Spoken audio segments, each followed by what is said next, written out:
అన్ని రకాల నొప్పుల నుండి తక్షణ ఉపశమనం కలిగిస్తాయి my doctor pain relief products. ఎటువంటి సైడ్ ఎఫెక్ట్స్ లేకుండా. ఇప్పటివరకు ఎన్ని స్టేజ్ పర్ఫార్మెన్సెస్ మీరు చేస్తుంటారు? వందలు కాదు, వేలల్లో చేశాను. వేలల్లో చేశారు. నేను ఎప్పుడూ గర్వంగా చెప్పుకునే విషయం ఒకటి ఉంది. జేవి సోమయాజులు గారి బ్రదరు జేవి రమణమూర్తి గారు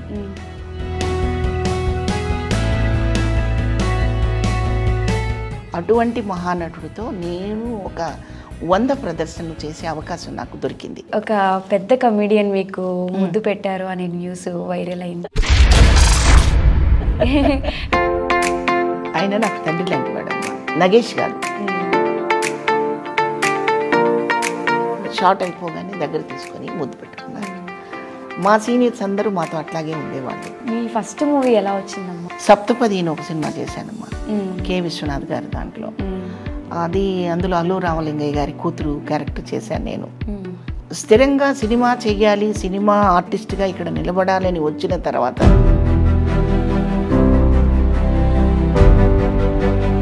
నన్ను ఇంట్రడ్యూస్ చేసిన పరుచూరి బ్రదర్స్, దానికి డైరెక్టర్ గారు. కె విశ్వనాథ్ గారి గురించి చెప్పాలి అంటే ఏం చెప్తారు? ఆయన గురించి చెప్పే అంత గొప్పదాన్ని కాదు నేను.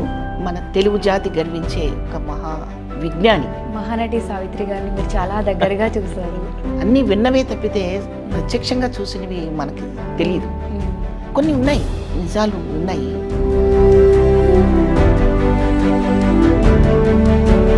ప్రేమ గుడ్డిది అన్న విషయాన్ని ఆమె నిజం చేశారు. అమ్మ మీరు ఎంతవరకు చదువుకున్నారు?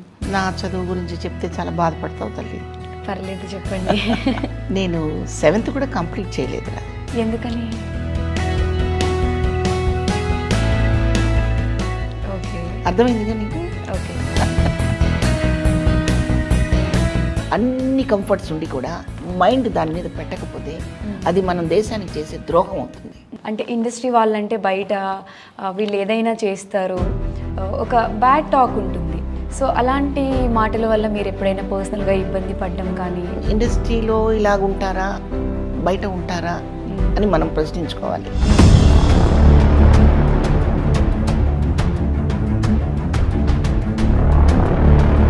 సో నా భాష మీకు అర్థమైంది అనుకుంటాను. అర్థమైందమ్మా. ఇప్పటి వరకు మీరు ఎన్నో అవార్డ్స్ తీసుకుని ఉంటారు కదా, దాంట్లో ది బెస్ట్ అవార్డ్ అనిపించిన ఒక అవార్డు చెప్తారా? ఒరే రిక్షాకి అవార్డు వచ్చింది. నేను అసలు ఇండస్ట్రీకి వచ్చిన కొత్తల్లో ఆర్ నారాయణమూర్తి గారి సినిమా చేయడానికి నాకు అవకాశం వచ్చింది. కాకపోతే ఆయన ఒకటే కండిషన్ చెప్పారు,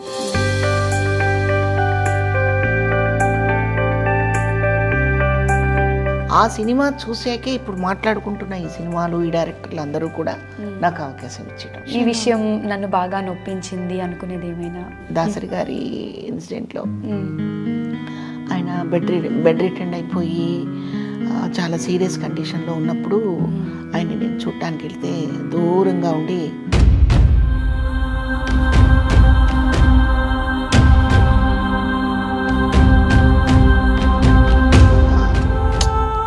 నాకు చాలా కలిసి వేసిన విషయం అన్నమాట. వారికి ఎప్పటికీ నేను కృతజ్ఞతలు చెప్పుకుంటూ ఉంటాను.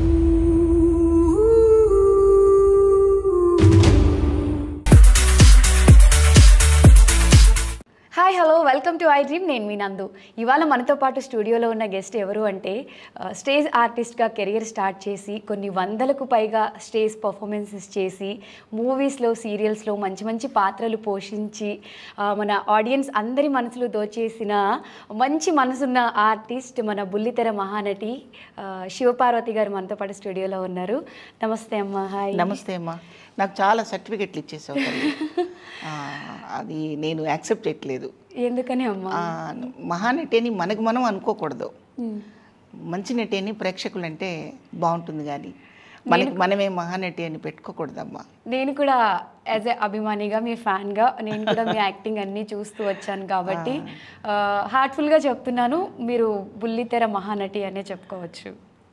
Thank you. ఎవరికి వాళ్ళు అలాగా ఫీల్ అవ్వకూడదు అనేది నా ఉద్దేశం. మీరు ఫీల్ అవ్వకూడదు, బట్ మీ అభిమానులుగా మేము ఫీల్ అవ్వచ్చు. ఇక్కడ మహా అనడానికి ఏం లేదు, నటి, దట్స్ ఆల్, అంతే.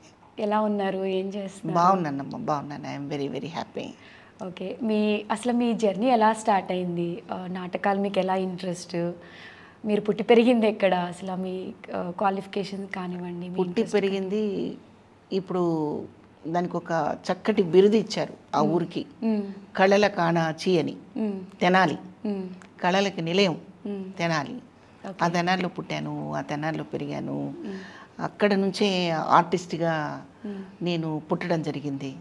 అంటే మామూలుగా పుట్టడం వేరు, ఆర్టిస్ట్గా పుట్టడం వేరు. అందుకని సో ఆ గాలి, ఆ వాతావరణం, అక్కడ మనుషులు, అక్కడ ఆర్టిస్టులు వాళ్ళందరూ నాకెంతో దోహదపడ్డారని నేను ఎప్పుడు గర్వంగా చెప్తూ ఉంటాను. సో తెనాలిలో పుట్టాను, ఒక ఆర్టిస్ట్గా పుట్టాను. మీకు అంటే చిన్నప్పటి నుంచి యాక్టింగ్ అనేది ఇంట్రెస్ట్ అమ్మా? నాకు చిన్నప్పుడు ఇంట్రెస్ట్ అనేది అసలు నాకు తెలియదు. యాదృచ్ఛికంగా 13వ సంవత్సరంలో మా నాన్నగారు ఆర్టిస్టు, ఆయన ఆర్టిస్ట్ కావడం వల్ల ఆయన ఇది చెయ్యి అన్నారు, అది చేశాను అంతే తప్ప దాని పట్ల ఇంట్రెస్ట్ అని చెప్పడానికి అది కరెక్ట్ కాదు. యాదృచ్ఛికంగా వచ్చాను. ఆ తర్వాత నాకు ఇంట్రెస్ట్ వచ్చింది. అంటే చేస్తున్న పనిలో మనకి ఒక అనుభూతి కలుగుతుంది. అది కలిగినప్పుడు ఇంట్రెస్ట్ వస్తుంది. ఈ వృత్తి ప్రత్యేకంగా ఈ వృత్తి ఏంటంటే చేసే పాత్రలు మనకు ఒక అనుభూతిని ఇస్తాయి. మిగతా అన్ని వృత్తుల్లోనూ ఇలాగా అనిపించదు. ఒక చదువు ఉందనుకోండి, దీని తర్వాత ఇంకోటి చదవాలి, దీని తర్వాత ఇంకోటి చదవాలి అని ఉంటుంది. కొంత చదివిన తర్వాత చదువుకైనా ఎక్కడైనా స్టాప్ ఉంటుందేమో కానీ, సముద్రానికైనా ఎక్కడైనా ఒక హద్దు ఉంటుందేమో కానీ, నటన అనే రంగంలో అవధులు ఉండవు. ఇది అనంతం. అందుకని ఈ అనంతమైన ఈ అవధులు లేని ఫీల్డ్లో ఒక అనుభూతి పొందడం ఎప్పుడైతే స్టార్ట్ చేస్తాడో నటుడు కానీ నటి కానీ, అది ఆనందంగా చేస్తాడు. అది నేను పొందాను.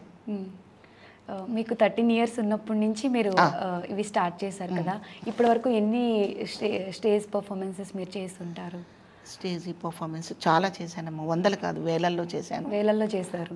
అది కూడా మామూలుగా మా ఊరి వాళ్ళతో గుంటూరు జిల్లా, విజయవాడ, మొత్తం ఆంధ్రప్రదేశ్ అందరిలో అంతా నేను నాటకాలు వేసినప్పటికీ కూడా నేను ఎప్పుడూ గర్వంగా చెప్పుకునే విషయం ఒకటి ఉంది. జేవి సోమయాజులు గారి బ్రదరు జేవి రమణమూర్తి గారు, వారు సినిమా కంటే నాటకానికే ఎక్కువగా ప్రయారిటీ ఇచ్చి రంగస్థలం మీద గుర్తింపు పొంది అక్కడ ఆనందపడుతుండేవాడు. ఆయన నాటక రంగానికి సేవ చేసి అక్కడ ప్రతిఫలం ఆశించకుండా ఆనందపడుతుండేవాడు. ప్రతిఫలం మీన్స్ డబ్బు పరంగా. డబ్బు కంటే ఖ్యాతి, అక్కడ ప్రేక్షకుల దగ్గర నుంచి వచ్చే చప్పట్లు, మన్ననలు ఆయనకి ప్రాణాన్ని ఇచ్చేవన్నమాట. అంత ఇష్టపడేవారు. అటువంటి మహానటుడితో నేను ఒక 100 ప్రదర్శనలు చేసే అవకాశం నాకు దొరికింది. అవి కూడా ఢిల్లీ, కలకట్టా, బాంబేలో ప్రదర్శనలు. ఆ రోజుల్లో టికెట్ నాటకాలు, ఉదయం, మధ్యాహ్నం, సాయంత్రం ఉండేవి నాటకాలు. అటువంటి మహానుభావుడితో నేను నటించినందుకు నేను అప్పుడు ఇప్పుడు ఎప్పుడు గర్వంగా చెప్పుకుంటాను. మీరు నటించిన నాటకాల్లో మీకు బాగా ఫేవరెట్ ఇష్టమైన నాటకం ఏంటి? దాంట్లో ఒక డైలాగ్ చెప్తారా? ఏ ఒక్కటి అని నేను చెప్పలేనమ్మా. నాటకాలు చాలా నాటకాలు మంచివి ఉన్నాయి. ఫలానా నాటకమే ఒకటి అంటే మిగతావన్నీ మంచివి కాదని చెప్పాల్సి వస్తుంది కదమ్మా. అది తప్పు. ఒక్కొక్క నాటకంలో ఒక్కొక్క ఇతివృత్తం, ఒక్కొక్క నాటకంలో ఒక్కొక్క మెసేజ్ ఉండేది. ఇప్పుడు జంజాల గారి నాటకాలు అనుకోండి, హ్యూమరస్గా ఉంటాయి. హ్యూమరస్ అండ్ కంటెంట్ ఉండేది. అట్లా ఆయన సీరియస్గా కథ చెప్పకుండా ఒక హ్యూమర్గా కథ నడుపుతూ ఆ హ్యూమర్లో జోవెల్గా చివరిలో ఒక మెరుపు లాంటి మెసేజ్ ఇచ్చేవారు ఆయన. నాటిక నాకు సడన్గా గుర్తు రావట్లేదు, కానీ అందులో ఒక బ్రాహ్మిన్ ఫ్యామిలీలో ఒక పనివాడు ఉంటాడు. అప్పటి వరకు అతను నువ్వు అంటరాని వాడివి, ఆ జాడి ముట్టుకోవద్దు, ఇదంటుకోవద్దు అని దూరంగా పెట్టినవాడు ఫైనల్గా కులం లేదు మతం లేదని చెప్తాడు రైటర్ జంజాల గారు. ఓకే. అంటే అతను సేవ్ చేస్తాడు. ఒక పచ్చడి జాడి చుట్టూ ఒక నాగుపాము చుట్టుకొని ఉంటే, అరే మగాళ్ళు ఎవరైనా ఉంటే పిలవరంటే మీరు మగాళ్ళు కదా సార్ అని అడుగుతాడు యజమానిని. అలా నవ్విస్తాడు ఆయన. సరే పోరా చెప్పిన పని చేయరా అంటే వెళ్ళి ఆ పావును తీసి బయటపడేసి సేవ్ చేస్తాడనమాట. సరే అయ్యా ఇప్పటిదాకా నన్ను మీ కులస్తుని కాదని అంటరాని వాడిని దూరంగా ఉంచారు కదా అయ్యా, మరి ఇప్పుడు అందులో ఉన్న పచ్చడి ఏమైనా కడిగి తింటారా అయ్యా అని అలా నవ్విచ్చేవారు జంజాల గారు. అలా సీరియస్ నాటకాలు, ఒక నటనాలయం కానివ్వండి, మండువా లోగిలి కానివ్వండి, పల్లెపడుచు కానివ్వండి, కాంచన గంగా అనే నాటకం కానివ్వండి, మోతుకూరి జాన్సన్ గారు రాసిన నటనాలయం కానివ్వండి, ఒక్కొక్క నాటకంలో ఒక్కొక్క ఇతివృత్తం ఉంటుందమ్మా. గొప్ప గొప్ప మెసేజ్లు ఉండేవి. కాబట్టి ఫలానిది అని నేను చెప్పలేను, నాకు అన్నీ సమానమే. ఓకే, మీ ఫేవరెట్ డైలాగ్? అట్లా డైలాగ్ నేను సడన్గా చెప్పలేదు. ఓకే, అసలు మీకు నాటకాల నుంచి సడన్గా మీరు మూవీస్కి వచ్చారు. చెప్పలేను అంటే అనుభూతి చెంది చెప్పేదే డైలాగు. 1, 2, 3 అన్నట్టు చెప్పకూడదమ్మా. ఓకే, ఒక ఫీల్తో చెప్తేనే ప్రేక్షకుడు మెచ్చుతాడు. అవును, నాకేదో గుర్తున్నది నేను ఇప్పుడు చెప్తే కరెక్ట్ కాదు. అవును, అంతే. ఆల్రెడీ నేను మీ డైలాగ్స్ కొన్ని ఉన్నాను. మనం కొన్ని జీలో మీరు ఒక డైలాగ్ చెప్పారు, దేశభక్తి గురించి. ఆ డైలాగ్ అయితే నాకు ప్రాపర్గా గుర్తులేదు, బట్ ఆ రోజు అయితే అందరూ స్టేజ్ మొత్తం లేచి క్లాప్స్ కొట్టి చాలా ఇంప్రెస్. అల్లూరి సీతారామరాజు ఏకపాత్ర అభినయం లాగా అప్పటికప్పుడు క్రియేట్ చేసుకొని చెప్పడం జరిగింది. అవును, ఆ రోజు నేను కూడా ఆ షోలో ఉన్నాను. సో ఆ రోజు చాలా హ్యాపీగా ఫీల్ అయ్యాను ఆ డైలాగ్ విని. చాలా బాగా చెప్పారు. Thank you. Me first movie ఎలా వచ్చిందమ్మా? ఎలా స్టార్ట్ చేశారు? ఫస్ట్ మూవీ అంటే ఎప్పుడో సర్పయాగానికి ముందు సప్తపది అని ఒక సినిమా చేశానమ్మా, కె విశ్వనాథ్ గారి దాంట్లో. అది అందులో అల్లు రామలింగయ్య గారి కూతురు క్యారెక్టర్ చేశాను నేను. చాలా చాలా సంవత్సరాల ముందు ఇది. ఝాన్సీ గారు నాకు మదరు, అల్లు రామలింగయ్య గారు ఫాదర్ అనమాట. చిన్న క్యారెక్టర్ అది. సో ఫస్ట్ మూవీ అని లెక్కగా చెప్పాల్సి వస్తే అదే. కానీ నేను స్థిరంగా సినిమా చెయ్యాలి, సినిమా ఆర్టిస్ట్గా ఇక్కడ నిలబడాలని వచ్చిన తర్వాత చేసిన ఫస్ట్ మూవీ సురేష్ ప్రొడక్షన్స్ ద్వారా సర్పయాగం. ఆ సర్పయాగం సినిమా నన్ను నిలబెట్టింది, నాకు ఒక మంచి దారి చూపించింది. అంటే ఒక మంచి ఆర్టిస్ట్ ఇండస్ట్రీకి వచ్చింది అని మంచి ప్రొడ్యూసర్స్ నాకు ఒక 10 అవకాశాలు ఇవ్వడానికి ఆ సినిమా, ఆ ప్రొడక్షను, అందులో పనిచేసిన మా ఆర్టిస్టులందరికీ మంచి అవకాశం దొరికింది. దట్టు నన్ను ఎవరైతే ఇంట్రడ్యూస్ చేసి నాటకరంగం నుంచి నన్ను ఇంట్రడ్యూస్ చేసిన పరుచూరి బ్రదర్స్, దానికి డైరెక్టర్ గారు, సర్పయాగం సినిమాకి పరుచూరి గోపాలకృష్ణ గారు బ్రదర్స్, ఇద్దరు రైటర్స్, గోపాలకృష్ణ గారు డైరెక్టరు, రామానాయుడు గారు ప్రొడ్యూసర్ గారు, శోభన్ బాబు గారు అందులో మెయిన్ క్యారెక్టరు, కథకి నాయకుడు, మంచి క్యారెక్టర్, మీకు తెలుసది. సో అందులో నేను యాక్ట్ చేయడం నా అదృష్టం. అందులో చాలా చాలా నాకు అదృష్టాలు దక్కాయి. ఒక నగేష్ గారు, నూతన్ ప్రసాద్ గారు, శోభన్ బాబు గారు, ఇంతమంది కలయిక.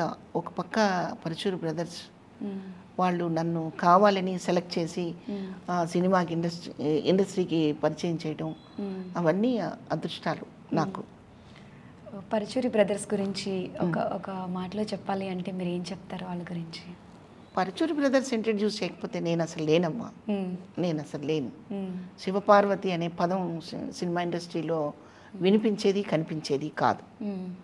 నాటకం వేసుకుంటూ అలా అలా అలా ఏం జరిగేదో అది కూడా నాకు తెలియదు. ఎందుకంటే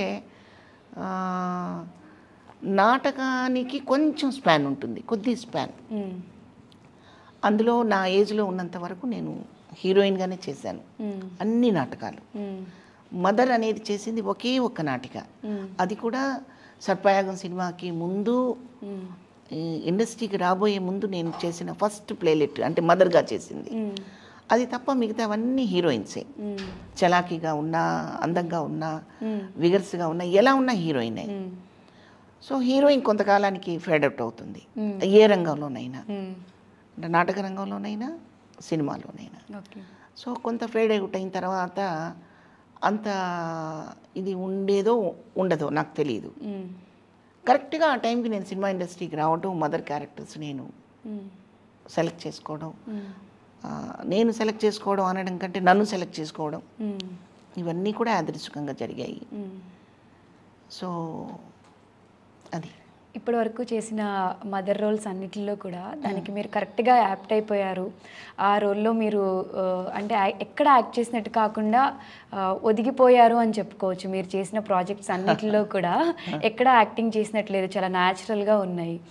సో మీరు చేసిన మూవీస్లో మీకు బాగా నచ్చిన మూవీ ఏది అంటే ఏం చెప్తారు?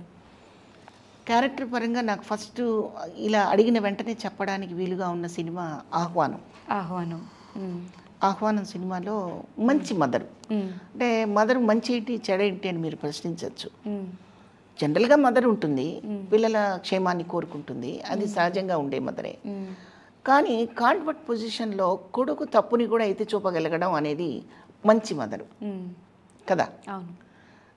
అందులో ఆ పాయింట్ దివాకర్ గారు, రైటర్ దివాకర్ గారు, కొడుకు తప్పు చేస్తే కొడుకు తప్పుని కూడా బ్లంట్గా విమర్శించి, ఇటువంటి కొడుకు వీడు ఇలాంటి వాడని నా చనుబాలు తాగేటప్పుడే నాకు తెలుసుంటే అప్పుడే నీ గొంతు పిసికి చంపేదాన్ని అని రాశారు రైటరు. అది మంచి అద్భుతమైన ప్రయోగం. ఏ తల్లి తన బిడ్డని చంపాలని అనుకోదు, కానీ అతను చేసిన దుర్మార్గాన్ని నువ్వు ఇలాంటి వాడని నాకు ఆ రోజు తెలియదు కదా, తెలుసుంటే నువ్వు ఏ మంగళసూత్రంతో ఆడుకుంటూ నా చనుబాలు తాగావో ఆ మంగళసూత్రంతో నిన్ను చంపేసేదాన్ని అనే మాట రాశారు. సో అది నాకు వెంటనే గుర్తొచ్చే డైలాగ్ అనమాట. అది కాకుండా నెక్స్ట్ పాండురంగడు చాలా ఉదాత్తమైన సినిమా. ఆ రోజుల్లో, పాత రోజుల్లో నందమూరి తారక రామారావు గారు పెద్ద ఆయన, మనందరి రాముడు, తెలుగు జాతి మొత్తానికి అందాల రాముడు, మనం పూజించే రాముడు. ఆ రాముడు నటించిన పాండురంగ మహత్యం అనే చిత్రంలో ఋషేంద్రమణి గారు చేశారు ఆయన తల్లి క్యారెక్టర్. అదే పాత్ర పాండురంగడు చిత్రంలో ఆయన తనయుడు బాలకృష్ణ గారు యాక్ట్ చేసినప్పుడు ఆ పాత్ర నాకు దొరికింది. మంచి క్యారెక్టర్. ఆ సినిమాకి సుద్దాల అశోక్ తేజ గారు మాతృదేవో భవ అని ఒక మంచి పాట రాశారు. ఆ పాట విశ్వనాథ్ గారు, నేను, బాలకృష్ణ గారు ముగ్గురు ఉంటాం ఆ సాంగ్లో. మంచి పాట, ఒక ఫీల్ ఉన్న పాట. సో ఆ క్యారెక్టర్ కూడా నాకు చాలా బాగా ఇష్టం. అంటే ఇష్టంగా, అంటే నేనేదో షూటింగ్కి వచ్చాను నాకు పాత్ర అన్నట్టు కాకుండా నేనే అన్నట్టు యాక్ట్ చేయగలిగాను అనమాట. అంత దగ్గరైంది నా మనసుకి రెండు పాత్రలు. మీరు చాలా మూవీస్ చేశారు, హీరోయిన్గా చేశారు. దాంట్లో మీకు ఫేవరెట్ హీరో ఎవరు? మూవీస్లో నేను హీరోయిన్ చేయలేదమ్మా అసలు. నాటకాల్లో కానివ్వండి, నాటకాల్లో చాలా చేశారు కదా, సో దాంట్లో మీ కో ఆర్టిస్ట్ కానీ ఎవరైనా ఉంటారు కదా, ఈయన నాకు చాలా మంచి పేరు. నేను మా హీరో గారి గురించి చెప్పాను కదా, రమణమూర్తి గారు, ఆయనే మా హీరో, ఆయనే హీరో నాటక రంగంలో. ఓకే. కె విశ్వనాథ్ గారి గురించి చెప్పాలి అంటే ఏం చెప్తారు? ఆయన గురించి చెప్పే అంత గొప్పదాన్ని కాదు నేను, చెప్పకుండా ఉండలేను. ఎందుకంటే మన తెలుగు జాతి గర్వించే ఒక మహా విజ్ఞాని, అఖండమైన కళని ఆయన ఆస్వాదించుకున్నారు. నేను వారు మనల్ని వదిలి వెళ్ళిన రోజు నేను ఒక మాట చెప్పాను. ఫిబ్రవరి 2 శంకరాభరణం రిలీజ్ అయింది. ఫిబ్రవరి 2న ఆయన వెళ్ళిపోయారు. వెళ్ళిపోవడం అనడం కంటే ఆ శంకరాభరణం రిలీజ్ అయిన రోజే ఆయన చనిపోయారు కాబట్టి ఆ శంకరుడికే ఆయన ఆభరణం అయిపోయారు అని నేను భావించాను. అలా ఆ గొప్ప డైరెక్టర్ గారితో కూడా నేను కలిసి నటించడం, ఆయన డైరెక్షన్లో నటించడమే కాకుండా ఆయనతో పాటు ఆయన సరసన నటించే అవకాశం నాకు దొరకటం నిజంగా నాకు పూర్వజన్మ సుకృతం అనే చెప్పచ్చమ్మా. నిజంగా నా మనసు ఫీల్ అవుతున్నది చెప్తున్నాను. ఏదో అవకాశం వచ్చింది చేశాను అలా కాదమ్మా. మనం కొన్ని దేవాలయాలకి వెళ్ళాలి అని కోరుకుంటాం, కొన్ని కారణాల చేత వెళ్ళలేకపోతాం మనం కదా.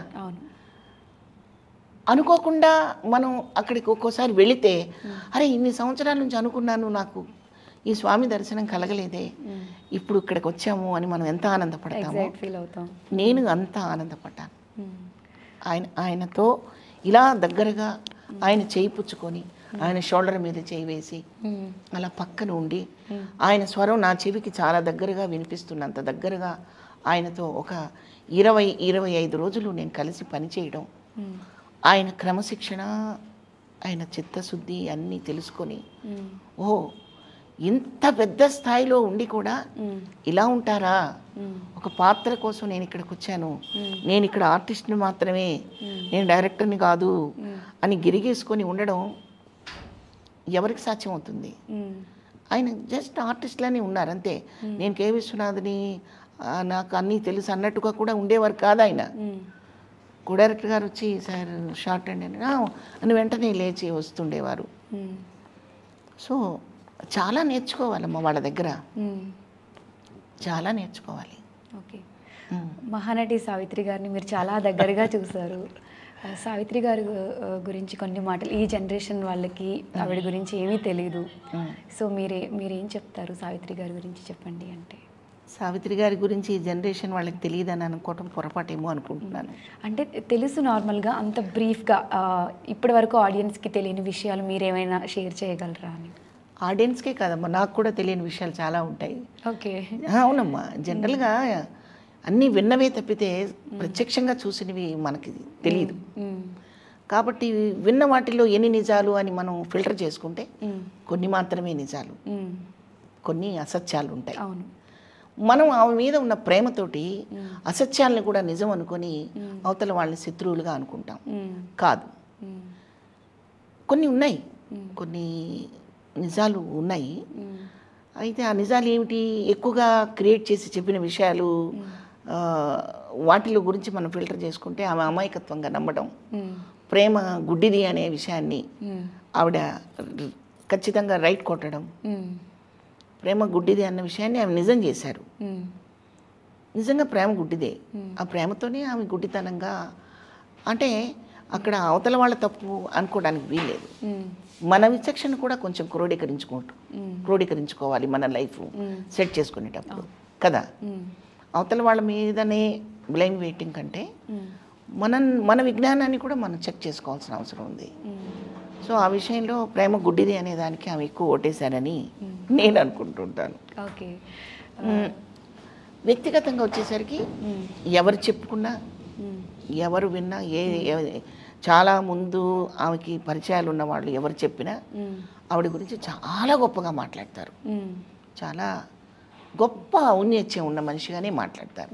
మనం మహానటి సినిమాలో చూసో లేకపోతే సావిత్రి గారి బయోడేటో చూసి ఆవిడ చాలా స్నేహశీలి, సేవా దృక్పథం ఉన్నది అని వాళ్ళు రాస్తే చెప్పడం కాదు. ప్రత్యక్షంగా చూసిన వాళ్ళు, ఆవిడ స్నేహితులు, ఆవిడకి చాలా దగ్గరగా ఉన్న వాళ్ళు కూడా మాట్లాడుకోవడం నేను వినడం జరిగింది. అవి నిజాలు. సెల్ఫిష్నెస్ లేదు ఆమెకి, సెల్ఫిష్నెస్ లేదు. నేను ఇంత పెద్ద మహానటిని, నాకు ఏదో పట్టం కట్టాలి, పట్టం కట్టారు, అవి తెలిసి ఉంటే ఆమె అలా వెళ్ళిపోయి ఉండేవాళ్ళు కాదేమో నేను అనుకోవటం. మీరు అప్పుడున్న జనరేషన్ ఆర్టిస్టులు, పెద్ద పెద్ద ఆర్టిస్టులతో వర్క్ చేశారు. ప్రజెంట్ ఇప్పుడున్న ఆర్టిస్టులు, అప్పటికి ఇప్పటికి ఇండస్ట్రీలో మీకు ఏమన్నా డిఫరెన్స్ కనిపించిందా? లాట్ ఆఫ్ చేంజెస్ ఉంటాయమ్మా, ఉండకుండా ఉండవు. అప్పటిలాగే ఇప్పుడు ఉంది అనుకుంటే పొరపాటు, అప్పట్లాగే ఇప్పుడు ఉండాలని కోరుకోవడం కూడా పొరపాటు. అవునమ్మా, చాలామంది మేము ఆ రోజుల్లో ఈ రోజుల్లో, ఆ రోజుల్లో అద్భుతంగా ఉంది, ఈ రోజుల్లో ఏదో అయిపోయింది అని అనుకుంటుంటారు. అది కరెక్ట్ కాదు.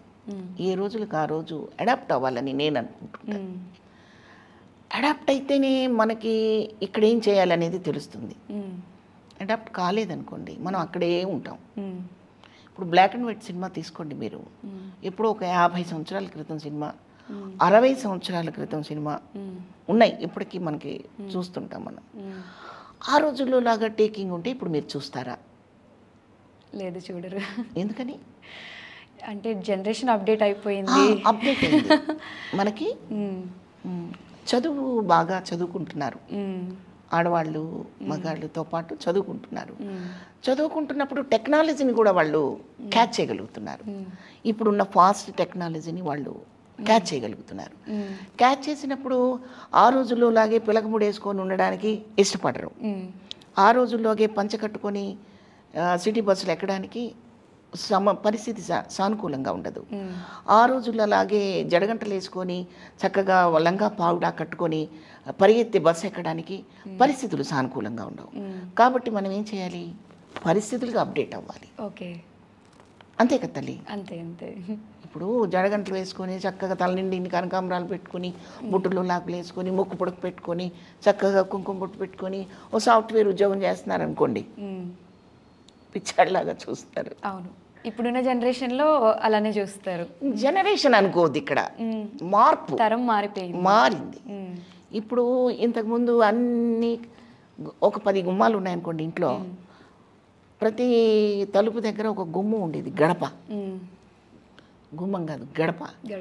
ప్రతి గుమ్మానికి పసుపు రాసి చక్కగా బొట్లు పెట్టుకునేవాళ్ళు. ఇప్పుడు మీరు గమనించండి, ఒకటే గడప ఉంటుంది. అవునా? ఇంటికి ఒకటే గడప మెయిన్ ద్వారం దగ్గర. మిగతావి మీరు 10 ఉండండి, 16 ఉండండి, గడపలు ఉండవు, గుమ్మాలు ఉంటాయి. ఎందుకు వచ్చింది ఈ మార్పు? మన ఆలోచనలో మన కంఫర్ట్ జీవితం వచ్చింది. అలా ఆ రోజుల్లో బాగుందా, ఈ రోజుల్లో బాగుందా అని అనుకోవడం కంటే ఈ రోజులకి అప్డేట్ అవ్వడం అనేది మంచిది, ఉత్తమం అని నా ఉద్దేశం. అట్లాగని అన్నిటిలోనూ కాదు. మనిషి మేధావితనాన్ని క్యాచ్ చేశాడు, చదువుకుంటున్నాడు, అంతరిక్షానికి వెళ్ళగలుగుతున్నాడు, చాలా ఫాస్ట్ లివింగ్ని చూస్తున్నాడు, అన్నీ బాగానే ఉన్నాయి. ఎన్ని బాగున్నా మనుషులలో కమ్యూనికేషను, మనుషులలో ప్రేమ, మమకారాలు, కొన్ని కట్టుబాట్లు మారకుండా ఉన్నంత వరకు ఎన్ని మార్పులు వచ్చినా బాగుంటాయి తల్లి, చాలా బాగుంటాయి. వాటితో పాటు మన మనసుల్ని కూడా పాలల్లో నీళ్లు కొంతవరకే పోయగలం. ఒక గ్లాసు పాలల్లో ఒక 10 స్పూన్లు నీళ్లు పోయగలం, కానీ బిందెడు నీళ్లు పోసామనుకోండి పాలలాగా ఉంటాయి, చెప్పండి, తెలిసిపోతుంది. అంత కల్మషం కాకూడదు అని నా ఉద్దేశం. ఆ రోజుల్లో ప్యూరిటీ డెఫినెట్గా ఉంది. ఆ రోజుల్లో ఏ పనిలోనైనా అంతే శ్రద్ధ, అంతే పట్టుదల అప్పుడు ఉంది. ఇప్పుడు కూడా చదువు పట్ల మనం ఇంకా బాగా ముందుకెళ్ళాం. అమ్మాయిలు కష్టపడి చదువుతున్నారు, ఎదుగుతున్నారు. నాకు హ్యాపీగా అనిపిస్తూ ఉంటుంది. గిరిగీసి గుమ్మం దగ్గరే నించోబెట్టకుండా వాళ్ళకంటూ ఒక స్వాతంత్ర్యాన్ని, ఒక స్వేచ్ఛని మనం సంతరించుకున్నామని నాకు చాలా సంతోషంగా ఉంటుంది. ఓకే అమ్మ, మీరు ఎంతవరకు చదువుకున్నారు? నా చదువు గురించి చెప్తే చాలా బాధపడతావు తల్లి. పర్లేదు, చెప్పండి. నేను 7th కూడా కంప్లీట్ చేయలేదురా. ఓకే, ఎందుకని? ఎందుకనంటే ఆ రోజుల్లో చదువు కొనుక్కునే స్థితి మాకు లేదు. ఓకే, చదువుకోగలం కానీ చదువుకొనే స్థితి లేదు మాకు. ఓకే, అర్థమైందిగా నీకు? ఓకే, అంటే చదువుకోవడానికి తగిన ఫెసిలిటీస్ కానివ్వండి, కంఫర్ట్. ఓకే, అంటే అప్పటి పరిస్థితులు అలా ఉన్నాయన్నమాట. సో మా నాన్నగారు ఒక సినిమా తీయడం, దెబ్బతినడం, తర్వాత దాన్ని ఎలా ఫిల్ చేయాలి అని అనుకోవడము. ఆ టైంలో నేను తెనాల్లోనే ఉన్నాను కాబట్టి మంచి నాటకాలు వేయించవచ్చు కదా అమ్మాయితోటి అని చెప్పి, మామూలుగా పక్కన ఉన్న వాళ్ళు అమ్మాయి బాగుంది నాటకాల్లో కుదించు అవి అన్నీ అంటుంటారు. నాన్న కూడా ఆర్టిస్ట్ కాబట్టి నన్ను చాలా అవలీలుగా నాటకాల్లోకి ప్రవేశపెట్టడం జరిగింది. నాటకాల్లో బిజీ అయిపోయాను. సో దాంతో అలా చదువుకోవడానికి వీలవ్వలేదు నాకు. ఖచ్చితంగా చదువుకునే తీరాలి అనుకున్నట్టయితే ఎలా ఉండేదో నాకు ఆ పరిస్థితులు అనుకూలించలేదు, ఈ పరిస్థితులు అనుకూలించాయి. నేను ఫీల్ అవుతుంటాను చదువు విషయంలో మాత్రం. చదువుకి మించిన సంస్కారం మీకుంది. మీరు 7th క్లాస్ వరకే చదువుకున్నా కానీ సంస్కారం చదువు లేకపోయినా ఉంటుంది, నేనేం కాదన్ను. బట్ నేను ఏదో చదువుకుని ఉండేదాన్ని కదా, అది చదువుకోలేకపోయినా అనే ఫీలింగ్ మాత్రం నాకు ఎప్పుడు అనిపిస్తుంది. ఇప్పుడు కూడా ఫీల్ అవుతుంటాను. ఇప్పుడు కూడా ఫీల్ అవుతుంటాను, నేను చాలా ఫీల్ అవుతుంటాను. ఎందుకంటే నా మనవలు చాలా ఫ్లూయెన్సీగా ఇంగ్లీష్ మాట్లాడతారు. నా మనవరాలు, నా మనవడు నన్ను ఎగతాళి చేస్తుంటారు. అప్పుడు అనిపిస్తుంటుంది అనమాట, నేను చదువుకున్నట్టయితే వాళ్ళు నన్ను గేలి పట్టించారు కదా అని. అలా అనమాట. అది ఒక హెల్దీ ఫీలింగే తప్పితే ఇంకేం కాదు. అంటే మన శరీరంలో అవయవాలు ఎంత ముఖ్యమో చదువు కూడా మనిషికి అంతే అవసరం. చదువుకుంటే ఇంకా స్వేచ్ఛగా బాహటంగా తిరగలడు. ఈ సందర్భంలో నేను ఒక విషయం చెప్పదలుచుకున్నాను. అటువంటి ఈ రోజుకు కూడా ఏజ్లో కూడా నేను చదువుకోలేకపోతున్నానని నేను ఫీల్ అవుతున్నాను కదా. కానీ ఈరోజు చాలామంది స్టూడెంట్స్ చదువుకోవడానికి చక్కని వనరులు తల్లిదండ్రులు అమర్చి పెడితే దాన్ని యూటిలైజ్ చేసుకోలేకపోతున్నారమ్మా. అవును, చక్కగా వాడుకోలేకపోతున్నారు. ఎందుకంటే వీధి లైట్ల దగ్గర చదువుకున్న వాళ్ళు గొప్పవాళ్ళయ్యారన్న విషయం మనందరికీ తెలుసు. అవును, స్ట్రీట్ లైట్ల దగ్గర కూర్చుని చదువుకున్న గొప్ప గొప్ప మహానుభావులు ఉన్నారు. కానీ ఈరోజు స్కూళ్ళల్లో ఏసీ ఉంటుంది, వాళ్ళు వెళ్ళి బస్సులో ఏసీ ఉంటుంది, తిరిగే కారులో ఏసీ ఉంటుంది, ఇంటికి వస్తే ఏసీ ఉంటుంది, అన్ని కంఫర్ట్స్ ఉండి కూడా మైండ్ దాని మీద పెట్టకపోతే అది మనం దేశానికి చేసే ద్రోహం అవుతుంది. మనం ఎందుకు అన్ఎడ్యుకేటెడ్గా ఉండాలి? చదువుకొని అవకాశాలు ఉండి కూడా అన్ఫిట్ క్యాండిడేట్స్ లాగా ఎందుకు ఉండాలి? ఈ ఒక్క విషయం నేను ఈ ఇంటర్వ్యూ ద్వారా చెప్పదలుచుకున్నాను. ఓకే, లైఫ్ని ఛాలెంజ్గా తీసుకోవాలి, చదువుని ఛాలెంజ్గా తీసుకోవాలి. అవకాశం మనకి దొరికితే దాన్ని ఏ ఏ ఏ ప్లేస్లోనైనా నేనే రాణించగలను అన్నట్టుగా చదవాలి. అది నేను చెప్పదలుచుకుంది. ఓకే, సొసైటీ గురించి ఇప్పుడు మనం బయట చాలా ఇన్సిడెంట్ చూస్తున్నాము. ఈ మధ్య కాలంలో మానవత్వం అనేది లేకుండా చాలా ఇన్సిడెంట్స్ బయట జరుగుతూ ఉన్నాయి. అలాంటి వాటి గురించి మీరు ఏమైనా చెప్తారా? అంటే ఈ పర్టికులర్గా ఒక ఇన్సిడెంట్ ఏమైనా చెప్తారా? అంటే ఆడపిల్లల్ని పెంచే విషయంలో కానివ్వండి, బయట మనం చూస్తున్నాము చాలా జరుగుతూ ఉన్నాయి. పేరెంట్స్ అవేర్నెస్ కోసం కానివ్వండి, మీ జనరేషన్లో ఇవన్నీ జరిగేవా? అప్పుడు కూడా ఇవన్నీ ఉండేవా? లేకపోతే ఇప్పుడున్న జనరేషన్లో అమ్మాయిలు పాష్గా రెడీ అవుతున్నారు, వాళ్ళు వేసుకునే దుస్తుల వల్ల ఇలాంటి ఇన్సిడెంట్స్ జరుగుతున్నాయని బయట అంటున్నారు కదా. అంటే మీ కాలంలో కూడా ఇవన్నీ ఉన్నాయా, లేకపోతే ఇప్పుడు జనరేషన్లోనే ఇవన్నీ ఎక్కువ ఉన్నాయా అనే దాని గురించి?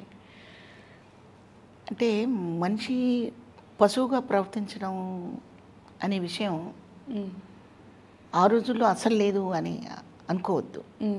ఎక్కడో ఒక మూల ఎవరో ఒక చోట అలా ఉండేవి, రేర్ కేసెస్ అన్నమాట.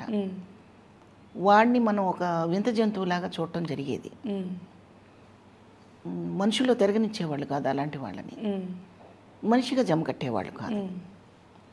కానీ ఇవాళ శాతం పెరిగిపోయింది. అంటే అలాంటి అకృత్యాలు చేయడానికి ఎక్కువగా అటువంటి క్యాండిడేట్స్ ఎక్కువ పెరిగారు.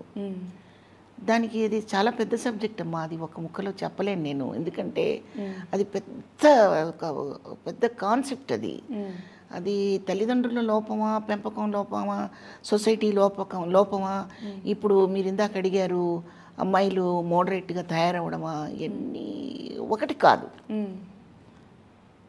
చాలా కారణాలు దానికి అల్లుకొని ఉంటాయి.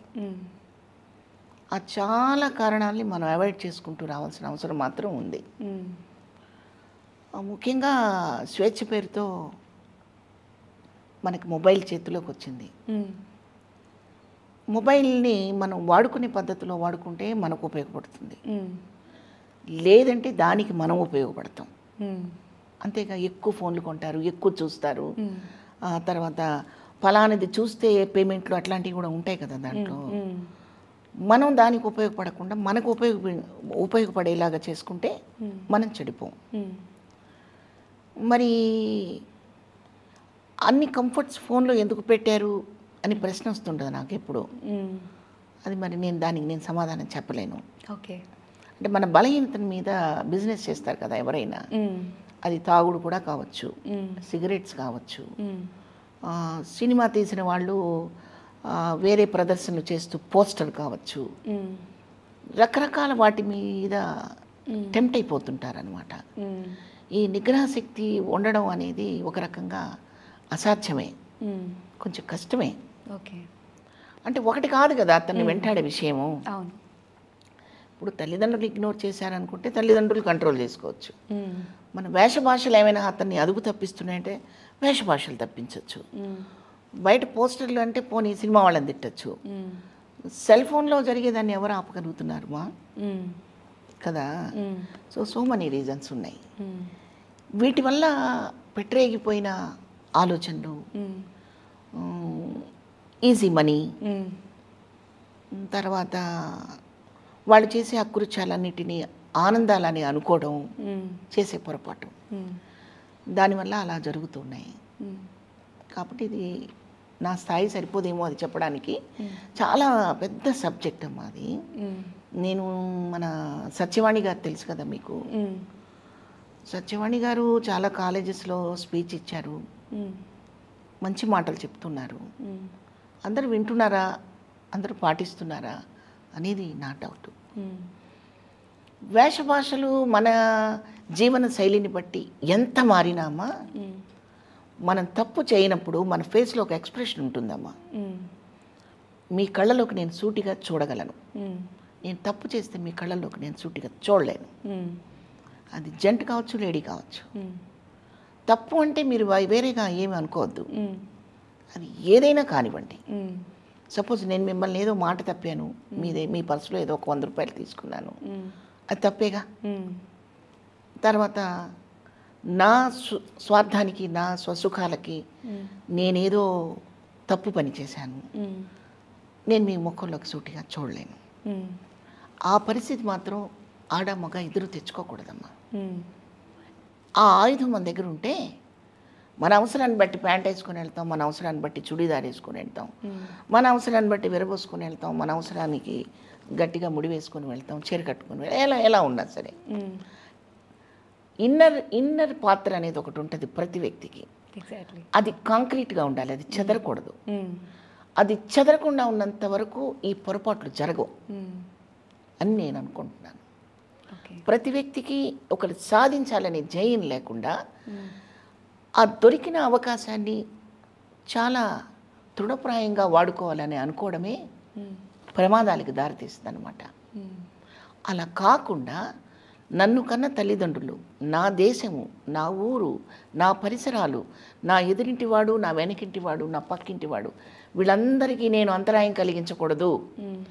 వీలైతే వాళ్ళకి నేను మంచిగా ఉపయోగపడాలి, కానీ నా వల్ల వాళ్ళకి డిస్టర్బెన్స్ రాకూడదు అన్న ఒక్క కంటెంట్ మైండ్లో పెట్టుకుంటే మనం దేన్ని ప్రమాదంగా మలుచుకోం, ప్రమోదంగా మార్చుకుంటాం. అది మార్చుకోవాలని నేను కూడా కోరుకుంటున్నాను. లేకపోతే ఏదో మన ఇంట్లో దొరికిన ఒక కొమ్మ మీద వస్తువులాగా తుంచేసి పక్కన పడేయాలనుకునే నేచరు, ఇన్ని దుర్మార్గాలు, ఇవన్నీ చెప్పుకోవడానికి కూడా సిగ్గుగా ఉన్నాయి మనకి. పాఠశాలల్లో కూడా దురాచారాలు జరగడం,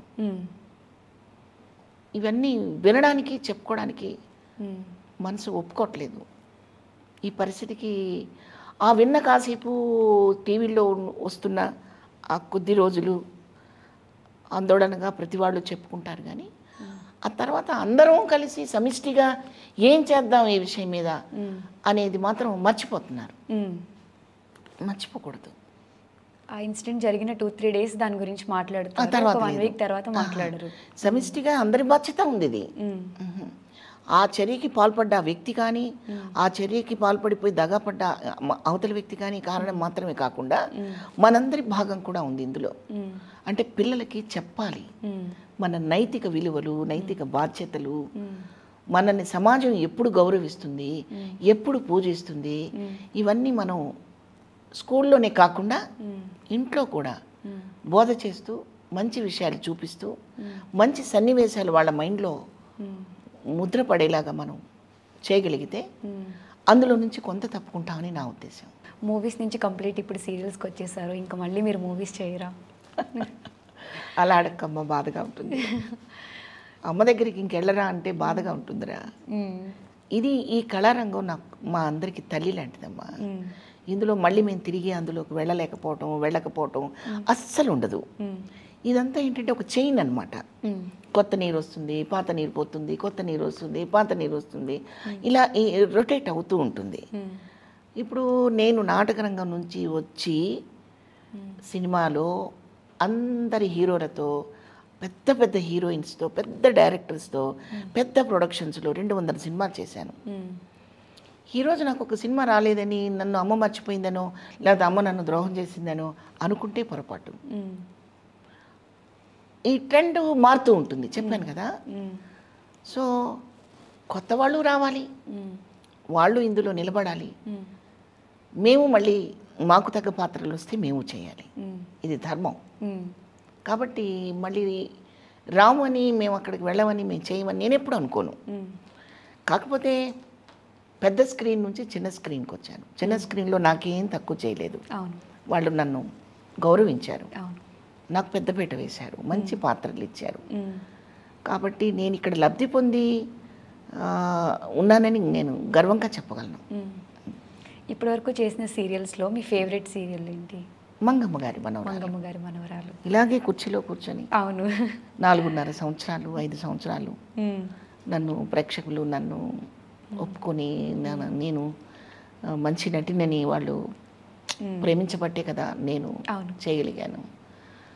మంచి రేటింగ్ వచ్చింది, మంచి పేరు వచ్చింది, మంచి కాన్సెప్ట్ చేశారు ఆర్కే ప్రొడక్షన్స్ నుంచి, రాఘవేంద్ర గారి ప్రొడక్షన్ నుంచి మంచి పేరు వచ్చిందమ్మా. ఆ సీరియల్కి చాలామంది అభిమానులు ఉన్నారు. అసలు ఆ సీరియల్కి నిండుదనం అంటే శివపార్వతి గారు అనేది కూడా బయట ఒక టాక్. అట్లా ఏం లేదమ్మా, పాత్ర మనకి దొరికినప్పుడు మనం ఆ పాత్రని యూటిలైజ్ చేసుకుంటాం. శివపార్వతి చేస్తుందనే మాట తప్పమ్మా, అలా నేను ఎప్పుడు అనుకోకూడదు. ఆ పాత్రలోకి నేను ఇమ్మడగలిగాను, నాకు ఆ పాత్ర దగ్గరైంది, రెండు కలిస్తే పాత్ర సక్సెస్ అవుతుంది. ఆ పాత్రకి భిన్నంగా నేను ఏదైనా యాక్ట్ చేశాను అనుకోండి బాగోదు కదా. సో ఆ పాత్రకి ఏం కావాలో అది నేను చేయగలిగితే బాగా చేసినట్టే. సో అది సెట్ అయింది అలాగా. అందుకే నేనే ఎలా అనగలనమ్మా, తప్పు కదా. మనకంటే ముందు చాలామంది గొప్ప గొప్ప నటీమణులు ఉన్నారు ఇక్కడ, అది మర్చిపోయి మాట్లాడకూడదు. ఈ అమృత బాండంలో నాకు కూడా ఒక అవకాశం దొరికింది. నేను కొంతకాలం ఇక్కడ నటిగా ఎంజాయ్ చేస్తున్నాను అంతే తప్ప నేనే అని అనుకోకూడదమ్మా, ఎవరో అది కరెక్ట్ కాదు. ఇప్పుడు ప్రజెంట్ ఏం సీరియల్స్ చేస్తున్నారు? రీసెంట్గానే క్లోజ్ అయిందమ్మా అన్నపూర్ణ వాళ్ళది ఇంటి కొట్టు. కొత్త ప్రాజెక్టు ఇంకొక 1 month 2 months పడుతుంది. అట్లా అందరూ శివపార్వతి గారిని మళ్ళీ ఎప్పుడు మూవీస్లో మదర్ రోల్స్లో ఇమిడిపోయారు. అసలు ఒక మదర్ రోల్ చేస్తే ఈవిడ చాలా బాగా చేస్తారు, మళ్ళీ మూవీస్ త్వరలో కనిపించే ఛాన్సెస్ ఉన్నాయా? అంటే మీరు అవకాశాలు వస్తే చేస్తాను అనేది మీరు ఇప్పుడు చెప్పారు. అవునమ్మా. సో అది మళ్ళీ త్వరలో జరిగే అవకాశాలు ఏమైనా ఉన్నాయా? అంటే ఎక్స్పెక్టేషన్ అదేమ్మా. అదే ఇప్పుడు ఆర్టిస్ట్ గిరిగీసుకొని ఈ పాత్రే చేస్తాను ఆ పాత్ర చేయను అనేమి ఉండదు. ఏ పాత్ర అయినా చేయడానికి ఆర్టిస్ట్ ఎప్పుడు ఫ్లెక్సిబుల్గా ఉంటుంది, నేను ఉన్నాను. బట్ అటువంటి పాత్ర నాకు వస్తే తప్పకుండా నేను ఎప్పుడూ ఎదురు చూస్తూ ఉంటాను ఆర్టిస్ట్గా. అది చెప్పమ్మా. ఓకే, ఇండస్ట్రీకి వచ్చిన తర్వాత అంటే ఇండస్ట్రీ వాళ్ళంటే బయట వీళ్ళు ఏదైనా చేస్తారు, ఒక బ్యాడ్ టాక్ ఉంటుంది ఇండస్ట్రీ వాళ్ళ మీద. సో అలాంటి మాటల వల్ల మీరు ఎప్పుడైనా పర్సనల్గా ఇబ్బంది పడడం కానీ అలాంటివి ఏమైనా జరిగాయా? ఫ్యామిలీలో ఏమైనా కొంచెం డిస్టర్బెన్సెస్ రావడం కానీ? అంటే ఇది చాలా డెలికేట్ పాయింట్ అమ్మా మీరు అడిగింది. అంటే ఇండస్ట్రీలో ఇలాగుంటారా బయట ఉంటారా అని మనం ప్రశ్నించుకోవాలి. అంతటా ఉంటారు. అయితే ఇండస్ట్రీలో మాత్రమే ఏదో జరిగిపోద్దని అనుకోవటం పొరపాటు. ఎందుకంటే నేను ఎలా ఉంటే మీరు ఎలా ఉంటారు, ఇది నా నమ్మకం. నేను ఒక విషయానికి ఏదైనా అవకాశం ఇచ్చాను అనుకోండి, నా హ్యాండ్ బ్యాగ్ తీసి మీ ఒళ్ళో పెట్టి లేదా మీ పక్కన పడేసాను అనుకోండి, అక్కడ విచ్చలవిడిగా పడిపోయాయి కొన్ని వస్తువులు, మీరు తీసుకోవడంలో తప్పేం లేదు. నేను నా హ్యాండ్ బ్యాగ్ నా దగ్గర పదిలంగా పెట్టుకున్నాను అనుకోండి, మీరు ఎట్టి పరిస్థితుల్లోనూ తీయడానికి వీల్లేదు. సో ఒకవేళ మీరు దొంగతనం చేయడానికి గబుకుని లాక్కున్నారనుకోండి, దాన్ని ఎలా లాక్కోవాలో కూడా నాకు తెలుసు. నేనే రోడ్డు మీద పడేసి మీరు లాక్కున్నారని నేను బ్లేమ్ చేయడం నాకు ఇష్టం ఉండదు. సో నా భాష మీకు అర్థమైంది అనుకుంటాను. అర్థమైందమ్మా. ఎప్పుడు ఇండస్ట్రీని ఆపాదించేసి ఇండస్ట్రీకి మనం అలా పేడ రాసేసి ఇండస్ట్రీ బ్యాడ్, అది కరెక్ట్ కాదమ్మా. కొన్ని సర్కమ్స్టెన్సెస్ అలాంటి పరిస్థితులు అలాంటి వ్యక్తులకి జరుగుతుంది అలాగా. మీరు అర్థం చేసుకోండి. అవును, ఇది చాలాసార్లు చాలా ఇంటర్వ్యూల్లో అడిగిన ప్రశ్నే నన్ను. కానీ ఇప్పుడు ఎందుకంటే అది నేను అనకుండా మీకు ఎందుకు జవాబు చెప్తున్నానంటే, ప్రతిసారి ఇక్కడ ఉద్దండులు ఉన్నారు, మామూలు ఆర్టిస్టులు కాదు. మీరు ఇవాళ చూస్తూ ఏదో ఒక 4 సంవత్సరాలు 2 సంవత్సరాలు ఇలా మెరుపులాగా వచ్చి వెళ్ళిపోయే మెరుపు తెగల లాంటి హీరోయిన్స్ని కాదు మీరు గుర్తుపెట్టుకోవాల్సింది. ఒక కన్నాంబ గారు, ఒక సావిత్రి గారు, అంజలీదేవి గారు, భానుమతి గారు, మీరు వీళ్ళందరినీ గుర్తు చేసుకోండి. వాళ్ళందరూ ఉన్న గడ్డ ఇది, వాళ్ళందరూ ఉన్న ఇండస్ట్రీ ఇది. రామారావు గారు, నాగేశ్వరరావు గారు, ఎస్వి రంగారావు గారు, గుమ్మడి గారు, ఇలా ఇలా చెప్పకపోతే చాలా అద్భుతమైన పేర్లు మనం గుర్తు చేసుకోవాలి. ఇది పర్సనల్కి సంబంధించిందే కానీ ఇండస్ట్రీకి సంబంధించింది కాదమ్మా. పర్సనల్గా నాకేమనిపిస్తే అదే చేస్తాను తప్ప నాకు అనిపించనిది మీరు చేయలేరు. నాకు ప్రగాఢ నమ్మకం అది. నేను ఇలాగే ఉండాలి అనుకున్నప్పుడు మీరు అలా ఉండగలరు. ఇక్కడే కాదు, ఎక్కడైనా సరే, ఎనీ ఇండస్ట్రీలో. అది దానికి భిన్నంగా ఏ ఇండస్ట్రీ ఉండదు. మీరు ఒక సాఫ్ట్వేర్ రంగంలో తీసుకోండి, ఒక టీచింగ్ ప్రొఫెషన్లో తీసుకోండి, ఇంకేదైనా బిజినెస్లో తీసుకోండి, సినిమా ఇండస్ట్రీ కానివ్వండి. దానికి నేను ఇలాగే ఉండాలి అనుకుని సిన్సియర్గా వర్క్ చేసిన డైరెక్టర్స్ ఎంతమంది లేరమ్మా? ఎంతమంది ప్రొడ్యూసర్స్ లేరు? ఎంతమంది ఆర్టిస్టులు లేరు? వాళ్ళందరినీ చెప్పుకోకుండా నాకెక్కడో ఎదురు దెబ్బ తగిలిందని, ఈ గుమ్మం ఇప్పుడు అంతేనండి, ఇలా నాకు ఎదురు దెబ్బ తగులుతుందని అంటే అలా కాదు. నువ్వు కూడా కరెక్ట్గా నడవాలి. ఆ గుమ్మం దగ్గరికి వచ్చినప్పుడు కాలు ఇలా జాగ్రత్తగా ఎత్తి ఆ గుమ్మం దాటి వెళ్ళాలి. కానీ కరెక్ట్గా దానికి కొట్టుకుని నా గుమ్మం కొట్టుకుందంటే అది కరెక్ట్ కాదమ్మా. నువ్వు కూడా ఛాన్స్ ఇచ్చి ఇండస్ట్రీని మాత్రం తప్పుగా మాట్లాడటం ఎవ్వరూ చేయకూడదమ్మా. అది లేదు. అంటే ఇండస్ట్రీలో ఉండేవాళ్ళు, ఇప్పుడు వచ్చే అప్కమింగ్ ఆర్టిస్టులు కానివ్వండి, ఇండస్ట్రీకి వచ్చే ప్రతి అమ్మాయి కమిట్మెంట్ ఇస్తుంది.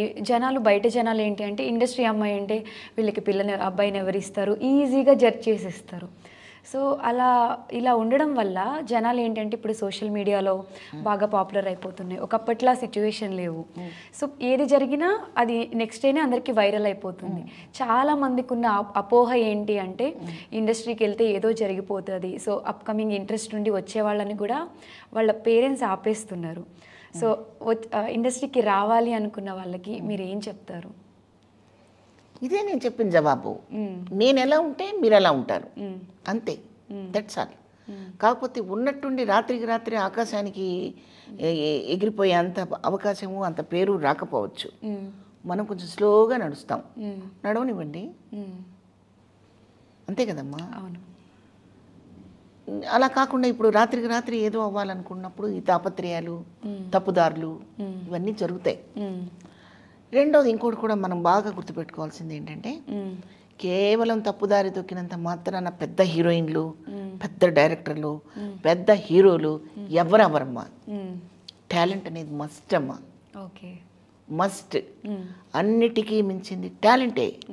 అది లేకుండా మనం ఎన్ని అడ్డదారులు తొక్కినా ప్రేక్షకుడు రిసీవ్ చేసుకోవడమ్మా, అస్సలు రిసీవ్ చేసుకోవడం. అది నాలో లేకుండా అక్కడికి వెళితే వాళ్ళు ఏదో అంటారు, వాళ్ళు ఏదో చేస్తారు, అందుకని నేను ఇంట్లోనే కూర్చున్నాను అనుకుంటే అవివేకం అమ్మా. అది కాదు. ఫస్ట్ మన దగ్గర టాలెంట్ ఉందా లేదా, మనం ఆ పాత్రకి సూటబులా కాదా, ఆ విశ్లేషణ మనకు ఉండాలి.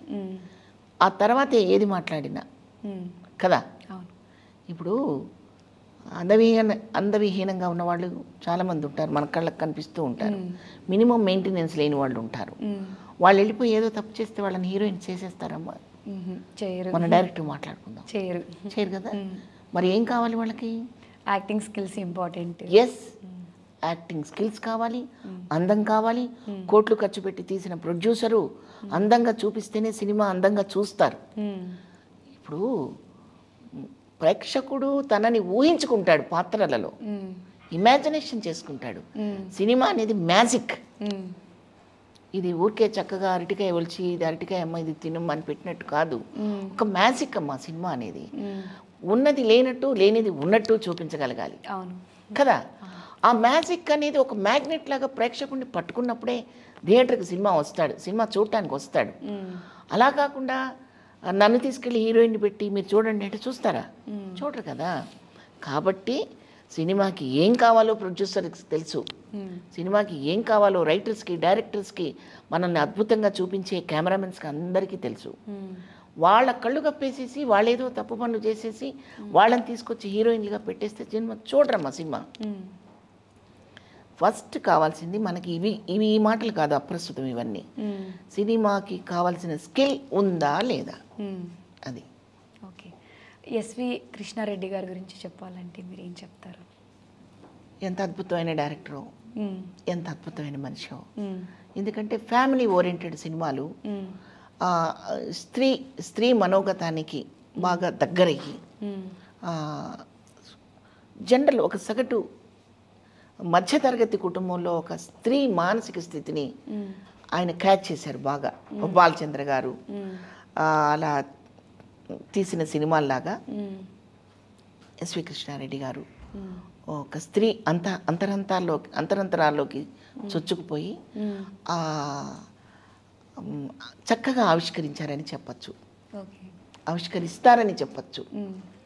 కేవలం వినోదంగా కాకుండా ఆయన చేసిన అన్ని సినిమాల్లో కూడా ఒక భార్య, ఒక స్త్రీ తన ఔన్నత్యాన్ని ఎలా ప్రస్ఫుటంగా చెప్పాలో అలా చెప్పారు ఆయన. ఒక మావి చిగురు కానివ్వండి, ఆహ్వానం కానివ్వండి, తన ఫ్యామిలీని కాపాడుకోవడానికి ఎంత చక్కగా తను మసులుకోగలదో ఆయన డైరెక్ట్ చేసిన సినిమాలు అందరి హీరోయిన్లతోటి అదే చెప్పించారు. అట్లా. ఓకే, సిరివెన్నెల సీతారామ శాస్త్రి గారి గురించి చెప్పాలి అంటే ఏం చెప్తారు? ఆయన ప్రతి మాటల తూట అమ్మ. ఆయన ప్రతి అక్షరం అలా పిసరంత సాహిత్యం గురించి తెలిసిన వాడు కూడా ఆయన సాహిత్యాన్ని వింటూ అలా మైమర్చిపోతూ జీవించేస్తుంటారు. కాబట్టి భౌతికంగా మన మధ్య లేకపోవచ్చు, ఆయన మాటలు, పాటలు, ఆయన సాహిత్య సరళి అందరికీ జన్మలకి గుర్తుండిపోతుందమ్మా. అద్భుతమైన కవి ఆయన. ఓకే, ఒక పెద్ద కమెడియన్ మీకు ముద్దు పెట్టారు అనే న్యూస్ వైరల్ అయింది. దాని గురించి వైరల్ అయిపోయిందా? వైరల్ అయిపోయింది. మీకు ఎవరు చెప్పలేదా? ఆయన నాకు తండ్రి లాంటి వాడమ్మా. ఓకే, పెద్ద కమెడియన్ ఆయన. ఓకే, నగేష్ గారు. నగేష్ గారు అంటే మీకు నేను కొత్తగా చెప్పాల్సిన అవసరం లేదు. సర్వర్ సుందరం దగ్గర నుంచి, అంటే అంతకుముందు ఆయన ఏం సినిమాలు చేశారో నాకు జ్ఞాపకం లేదు. నాకు చిన్నప్పటి నుంచి గుర్తున్నది సర్వర్ సుందరం అనే సినిమా గుర్తుంది. గొప్ప నటుడు అమ్మా ఆయన, చాలా గొప్ప నటుడు. ఆయనతో సర్పాయగంలోనే నేను ఫస్ట్ టైం ఆయన్ని కలవడం జరిగింది. ఆయనతో పాటు యాక్ట్ చేయడం కూడా జరిగింది. నేను కొంచెం భయపడుతుంటే ఆయనే నాకు సపోర్ట్ ఇచ్చారు. ఆ తర్వాత కన్నడ మూవీలో ఒక మూవీలో ఆయనతో కలిసి చేశాను.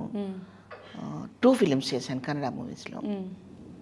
ఆయన నేను ఒక సీన్ ఏదో నా స్థాయిలో నేను బాగా చేస్తే ఆయన దగ్గరికి తీసుకొని ముద్దు పెట్టుకున్నారు. ఓకే, అంటే నేను గ్లిజరిన్ వేసుకోకుండా కళ్ళమ్మ నీళ్ళు వచ్చేసాయి. ఆ ఫీల్ చూసి సీన్ షార్ట్ అయిపోగానే దగ్గర తీసుకొని ముద్దు పెట్టుకున్నారు. అంతే, అది వైరల్ చేసే విషయం ఏమీ కాదు. అది మా సీనియర్స్ అందరూ మాతో అట్లాగే ఉండేవాళ్ళు. ఒక దాన్ని ఏమంటారు, అభినందించినప్పుడు ఆర్టిస్ట్ పొందే ఆనందానికి అవధులు ఉండవు. అలాగే గుమ్మడి గారు కూడా. గుమ్మడి గారి స్థాయికి నాకు ఫోన్ చేసి చాలా బాగా యాక్ట్ చేస్తున్న తల్లి అని నాకు చెప్పాల్సిన అవసరం ఆయనకి లేదు.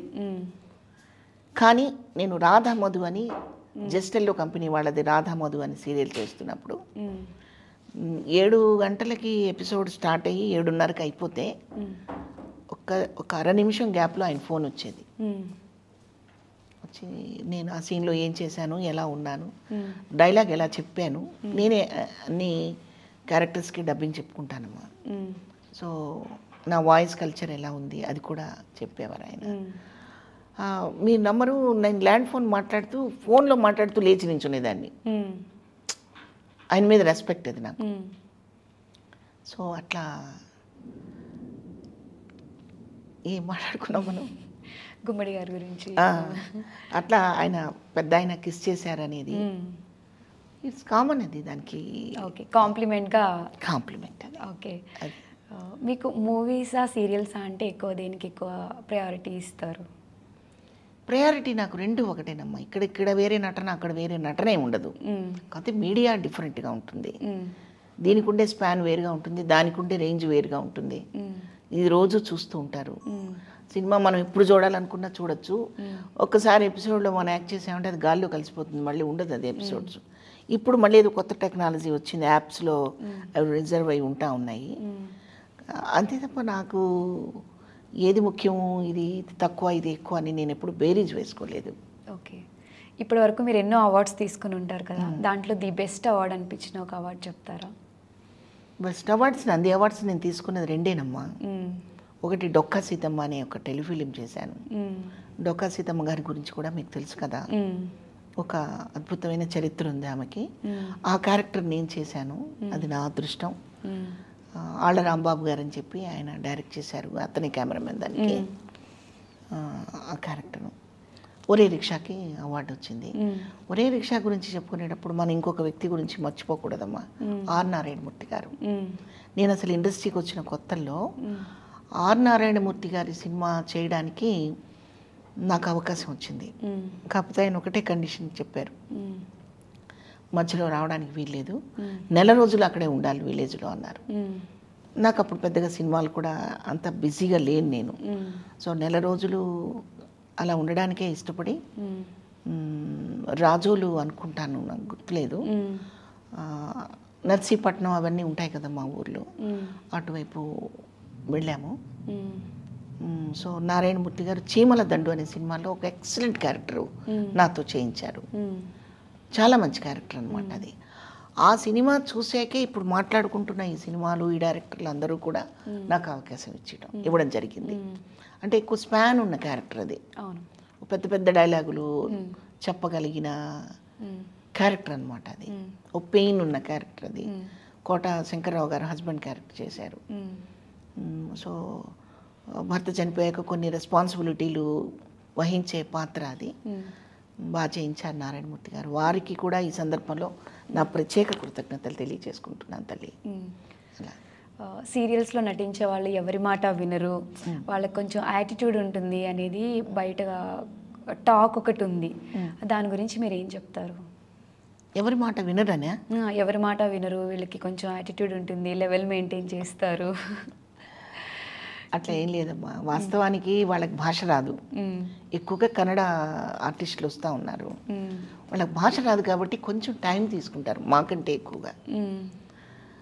దాంతో ఇవన్నీ అపోహలమ్మా. అవి అన్నీ స్పాట్లో మర్చిపోవాల్సిందే తప్పితే గుర్తుపెట్టుకొని మళ్ళీ మనం ఇంటర్వ్యూలో వాళ్ళలా చేశారు వీళ్ళలా చేశారని చెప్పుకొని అంత పెద్ద నేరాలేం కాదు అవి. ఎవరెవరి ఇబ్బందులను బట్టి, ఎవరెవరి సదుపాయాలను బట్టి అలా రియాక్ట్ అవుతూ ఉంటారు. అవి ఏవి కావు. అలా అదే నిజమైతే ఈ రోజున ఇన్ని సీరియల్స్ జరగవమ్మా. సినిమా కంటే ఫాస్ట్గా దూసుకుపోతూ ఉంది TV serial media, TV media. మంచి మంచి అమ్మాయిలు వచ్చారు, మనం చూస్తున్నాం. హీరోలు కూడా మంచి హీరోలు వచ్చారు. సో వాళ్ళని క్రిటిసైజ్ చేయొద్దు, ఇంకా మనం కావాలంటే ఎంకరేజ్ చేయాలి తప్ప చిన్న చిన్న లోపాలని అసలు చూపించే పరిస్థితిలో ఏ ఆర్టిస్టు ఉండకూడదు. అఫ్కోర్స్ నా దగ్గర కూడా చాలా లోపాలు ఉంటాయి. ఈ సీట్లో ఇంకొకడు కూర్చున్నప్పుడు నా లోపాలని చెప్పారనుకోండి, అది నా అదృష్టంగా భావిస్తాను తప్ప వాళ్ళని కూడా నేను క్రిటిసైజ్ చేయను. సో నా మెంటాలిటీ అది. కాబట్టి ఎప్పుడు ఒకళ్ళ తప్పులు ఎంచడం కంటే ప్లస్లు వెతకండి. ప్లస్లు వెతికినప్పుడు మనం వాళ్ళలో నుంచి పూర్తిగా టాలెంట్ని రాబట్టుకోగలుగుతాం. ఇప్పుడు సినిమా అంటే 6 గంటలకు బెల్లు కొట్టినట్టు అయిపోతుందమ్మా, ప్యాకప్ చేసేస్తారు. సీరియల్ అలా కాదు తల్లి, ఒక్కోసారి 12 దాకా వర్క్ చేస్తున్నారు. నిద్ర మానుకొని, తిండి మానుకొని, తిండి బాగా తింటే నిద్ర వస్తుందని భయపడి వర్క్ చేస్తున్నారు. మరి ఇప్పుడు మనం వాళ్ళని మెచ్చుకోవాలి కదా. నేను తొందరగా వెళ్ళాలని, మాట వినకుండా వెళ్ళిపోయారని వాళ్ళని ఎందుకు క్రిటిసైజ్ చేయాలి? నో, అది కరెక్ట్ కాదు. ఇంకా కావాలంటే టైమింగ్ని కొంచెం ముందుకు కుదించి వాళ్ళని తొందరగా పంపిస్తే వాళ్ళు ఫ్రెష్గా వస్తారు, ఫ్రెష్గా యాక్ట్ చేస్తారు, ఇంకా ఎనర్జీగా యాక్ట్ చేస్తారు అనేది నేను ఎప్పుడూ అనుకుంటూ ఉంటాను. కానీ అది సాధ్యపడే విషయం అవ్వట్లేదు టీవీ మీడియాలో. అయితే బాగుండు. ఓకే, మీరు శ్రీరామరాజ్యం లాంటి డివోషనల్ మూవీస్ చేశారు, ఒసే రాములమ్మ లాంటి మూవీస్ కూడా ఉన్నాయి. సో దీనికి మీకు ఏమన్నా డిఫరెన్స్ ఎలా అనిపించింది ఆ మూవీస్లో చేయడం? శ్రీరామరాజ్యం ఎంటైర్లీ అది బాపు గారి పెయింటింగ్ అమ్మ. అది ఒక బాపు గారి చిత్రీకరణలో జరిగిన సినిమా అది. ఒసే రాములమ్మ వచ్చేసరికి ఒక న్యాచురల్ ఫ్లోలో వచ్చింది అది. తర్వాత శ్రీరామరాజ్యం అనేది ఒక రాముని కథ. కొత్తగా పాత్రలను దూర్చి కొత్తగా పాత్రల ఔచిత్యాన్ని మార్చే కథ కాదది. యాజ్ ఇట్ ఈజ్గా ఉన్నదాన్ని ఇంకా పదిలంగా పకడ్బందీగా చూపించాలి. దానికి ఇళయరాజా గారి పాటలు, బాపు గారి దర్శకత్వం, క్యారెక్టర్లు, నయనతార గారు సీత క్యారెక్టర్ చేశారు, ఎంత బాగా చేశారు. సో ఇది ఇది ఇది ఇది ఒక అద్భుత కావ్యం, ఇది ఒక సహజత్వం. అలా ఫీల్ అవ్వాలి కానీ ఇంకేం కాదు. ఇక్కడ ఈ ఒసే రామలమ్మ ప్రస్తావన మీరు తీసుకొచ్చారు కాబట్టి ఒక 2 ముక్కలు నేను మా విజయశాంతి గారి గురించి చెప్తాను. మా లేడీ అమితాబ్ చాలా ఎక్సలెంట్ నటి అమ్మ, ఎక్సలెంట్ ఎనర్జీ అనమాట. తను పర్సనల్ లైఫ్ కంటే కూడా ఆర్టిస్ట్ కెరీర్కి ఎక్కువ ప్రయారిటీ ఇచ్చిందమ్మా. తన పర్సనల్ లైఫ్కి ఎక్కువ ఇవ్వలేదు నాకు తెలిసినంత వరకు. పాత్రలని ప్రేమించింది, పాత్రలని పూజించింది. ఒక కర్తవ్యం కానివ్వండి, వందే మాతరం కానివ్వండి, ఆ తరహా పాత్రలు ఎన్నైనా తీసుకోండి మీరు. శ్రీరామనమ్మలో కూడా సామాన్యమైన నటన కాదమ్మా తను చేసింది. అటువంటి నటితో కూడా నేను తన తల్లిగా కొన్ని సినిమాలు, తనతో పాటు కలిసి వదినిగా కావచ్చు అలా కొన్ని సినిమాలు నేను చేశాను కదా. చాలా సిన్సియర్ నటి, మంచి నటి, మంచి అమ్మాయి. ఓకే, మీ ఫేవరెట్ హీరో ఎవరు అంటే ఏం చెప్తారు? ఇప్పుడు ఎప్పుడు చెప్పేది ఒకటే మాట, నందమూరి తారక రామారావు గారు. ఓకే, మీ ఫేవరెట్ హీరోయిన్? సావిత్రి గారు. సావిత్రి గారు. మీరు బాగా బాధపడిన సందర్భం ఒకటి చెప్తారా? ఈ విషయం నన్ను బాగా నొప్పించింది అనుకునేది ఏమైనా ఉందా? అది కూడా నేను ఒకటని చెప్పలేను, ఎందుకంటే నాకు ఈ దారి చూపించి నన్ను ఇక్కడ నిలబెట్టిన ఒక రామానాయుడు గారు, దాసరి గారు, మా మధ్య లేకుండా ఒక కోడి రామకృష్ణ గారు, వాళ్ళు ఇంకా ఉంటే బాగుండు, ఇక్కడే ఉంటే బాగుండు అని అనిపిస్తూ ఉంటుంది. బాగా మెలిపెట్టిన సన్నివేశం ఒకటి ఉంది దాసరి గారి ఇన్సిడెంట్లో. ఆయన బెడ్ రిటెండ్ అయిపోయి చాలా సీరియస్ కండిషన్లో ఉన్నప్పుడు ఆయన నేను చూడటానికి వెళ్తే దూరంగా ఉండి కళ్ళతోనే అలాగా, అంటే ఆయనకి అప్పటికే అన్ని ఆక్సిజన్లు, వైర్లు, గీర్లు అవన్నీ పెట్టేసి చుట్టూ 4 డాక్టర్లు ఉన్న టైంలో నేను చూడటానికి వెళ్తే కళ్ళతోనే ఇలాగా దగ్గరకు రమ్మని పిలిచారు. నేను చేయి పట్టుకోబోతుంటే వద్దు అంటే ఏదో ఇన్ఫెక్షన్ అవుతుందో అని, ఏంటో మరిది అని ఆయన అన్నారు, పక్కన డాక్టర్లు అన్నారు. నాకు చాలా కలిసి వేసిన విషయం అన్నమాట. అంటే ఆయన ఒక సింహంలాగా కుర్చీలో కూర్చుంటే ఈ రోజున పెద్ద పెద్ద డైరెక్టర్స్ ఎంతోమంది ఆయన దగ్గర తయారైన డైరెక్టర్స్ ఉన్నారు. వాళ్ళందరూ కూడా ఆయనకి శిరస్సు వంచి పాదాల మీద పడిపోయి, మరి ఒక అతి ఇష్టంగా ప్రేమగా ఉండే మోహన్ బాబు గారు ఆయనతో ఎంతో సన్నిహితంగా ఉండేవారు. ఆ వైభవం మళ్ళీ కళ్ళతో చూసుకోవడానికి లేకుండా పోయింది అని ఎప్పుడూ అనిపిస్తూ ఉంటుందమ్మా, బాధగా అనిపిస్తూ ఉంటుంది.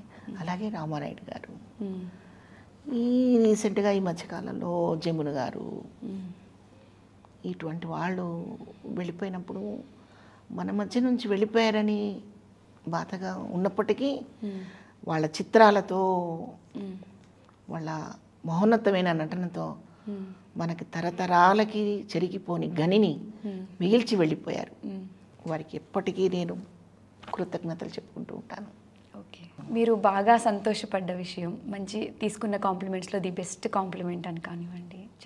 నా పర్సనల్గా, మీ పర్సనల్గా నాకు మంచి కాంప్లిమెంట్ ఎప్పుడో నాకు పరచూరు బ్రదర్స్ ఇచ్చేశారు, మంచి నటివేని. అలాగే రామానాయుడు గారు నన్ను పరచూరు బ్రదర్స్ చెప్పగానే సర్పాయాగం సినిమాలో నన్ను పెట్టుకోవడం నాకు చాలా ఆనందమైన విషయం. అది ఆనందం ఎప్పటికీ అలా నాతోనే ఉంటుంది. అయితే ఇప్పుడు రీసెంట్గా నేను చాలా ఆనందపడిన విషయం, నేను రాజమౌళి గారితో ఒక సినిమా యాక్ట్ చేశానమ్మా, యమదొంగ. అందులో కొంచెం నెగిటివ్ క్యారెక్టర్ నాది, హీరోయిన్ని కొంచెం టీచ్ చేస్తుంటుంది అనమాట, ప్రియమణి క్యారెక్టర్ని. సో యమదొంగ మంచి సినిమా అది, దాంట్లో యాక్ట్ చేశాను. ఆయన ఇంకా అసలు పని రాక్షసి అని చెప్పచ్చు గట్టిగా. రాజమౌళి అంత ఆయనకి వర్క్ కాన్సెప్టే ఎదురుగుండా ఏముంది ఏంటని కూడా పట్టించుకోరు. అలాగా అంత వర్క్ చేయడం నేను సమక్షంలో చూశాను. త్రిబుల్ ఆర్ సినిమాకి ఆస్కర్ అవార్డు రావడం నిజంగా మా తెలుగు ఇండస్ట్రీకి అందరికీ, మా ఆర్టిస్టులందరికీ కూడా ఒక పండగమ్మ. ప్రౌడ్ కదా మా అందరికీ మా తెలుగు సినిమా అని. రెండోది నేను ఆయన సినిమా కూడా నేను యాక్ట్ చేశాను, ఆయనతో కూడా కలిసి. అదే ఆయన డైరెక్షన్లో నేను కూడా రాజమౌళి గారితో చేశాను అనేది గ్రేట్ థింగ్ కదా, ప్రౌడ్గా చెప్పుకోవచ్చు. Yes yes definitely. ఇండియన్స్ అందరూ కూడా చాలా హ్యాపీగా ఫీల్ అయిన మూమెంట్ ఆస్కార్ మూమెంట్. ప్రతి ఆర్టిస్ట్ గర్వంగా ఫీల్ అవ్వాలి.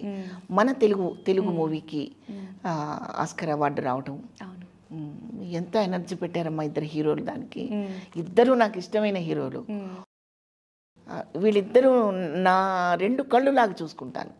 ఎందుకంటే రామారావు గారి మీద ఇండస్ట్రీకి రాకపోయినా ఆయన మీద నాకు అభిమానం ఉంటుంది. ఒక ప్రత్యేక అభిమానం ఆయనంటే. ఇంకా ఆయనతో పాటు కలిసి ఒక చిన్న క్యారెక్టర్ మేజర్ చంద్రకాంత్లో చేశాను. ఒక రోజంతా ఆ అద్భుతమైన శిల్పాన్ని, ఆ మహామనిషిని చూస్తూ ఉండే అవకాశం నాకు దొరికింది.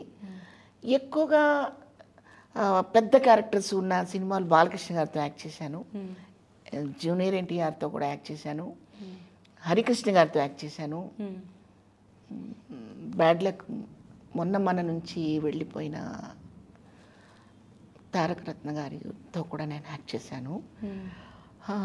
సో వాళ్ళతో అందరితో, వాళ్ళ ఫ్యామిలీలో అందరితో నేను యాక్ట్ చేశాను అని ఒక ఆనందం కలుగుతుంది.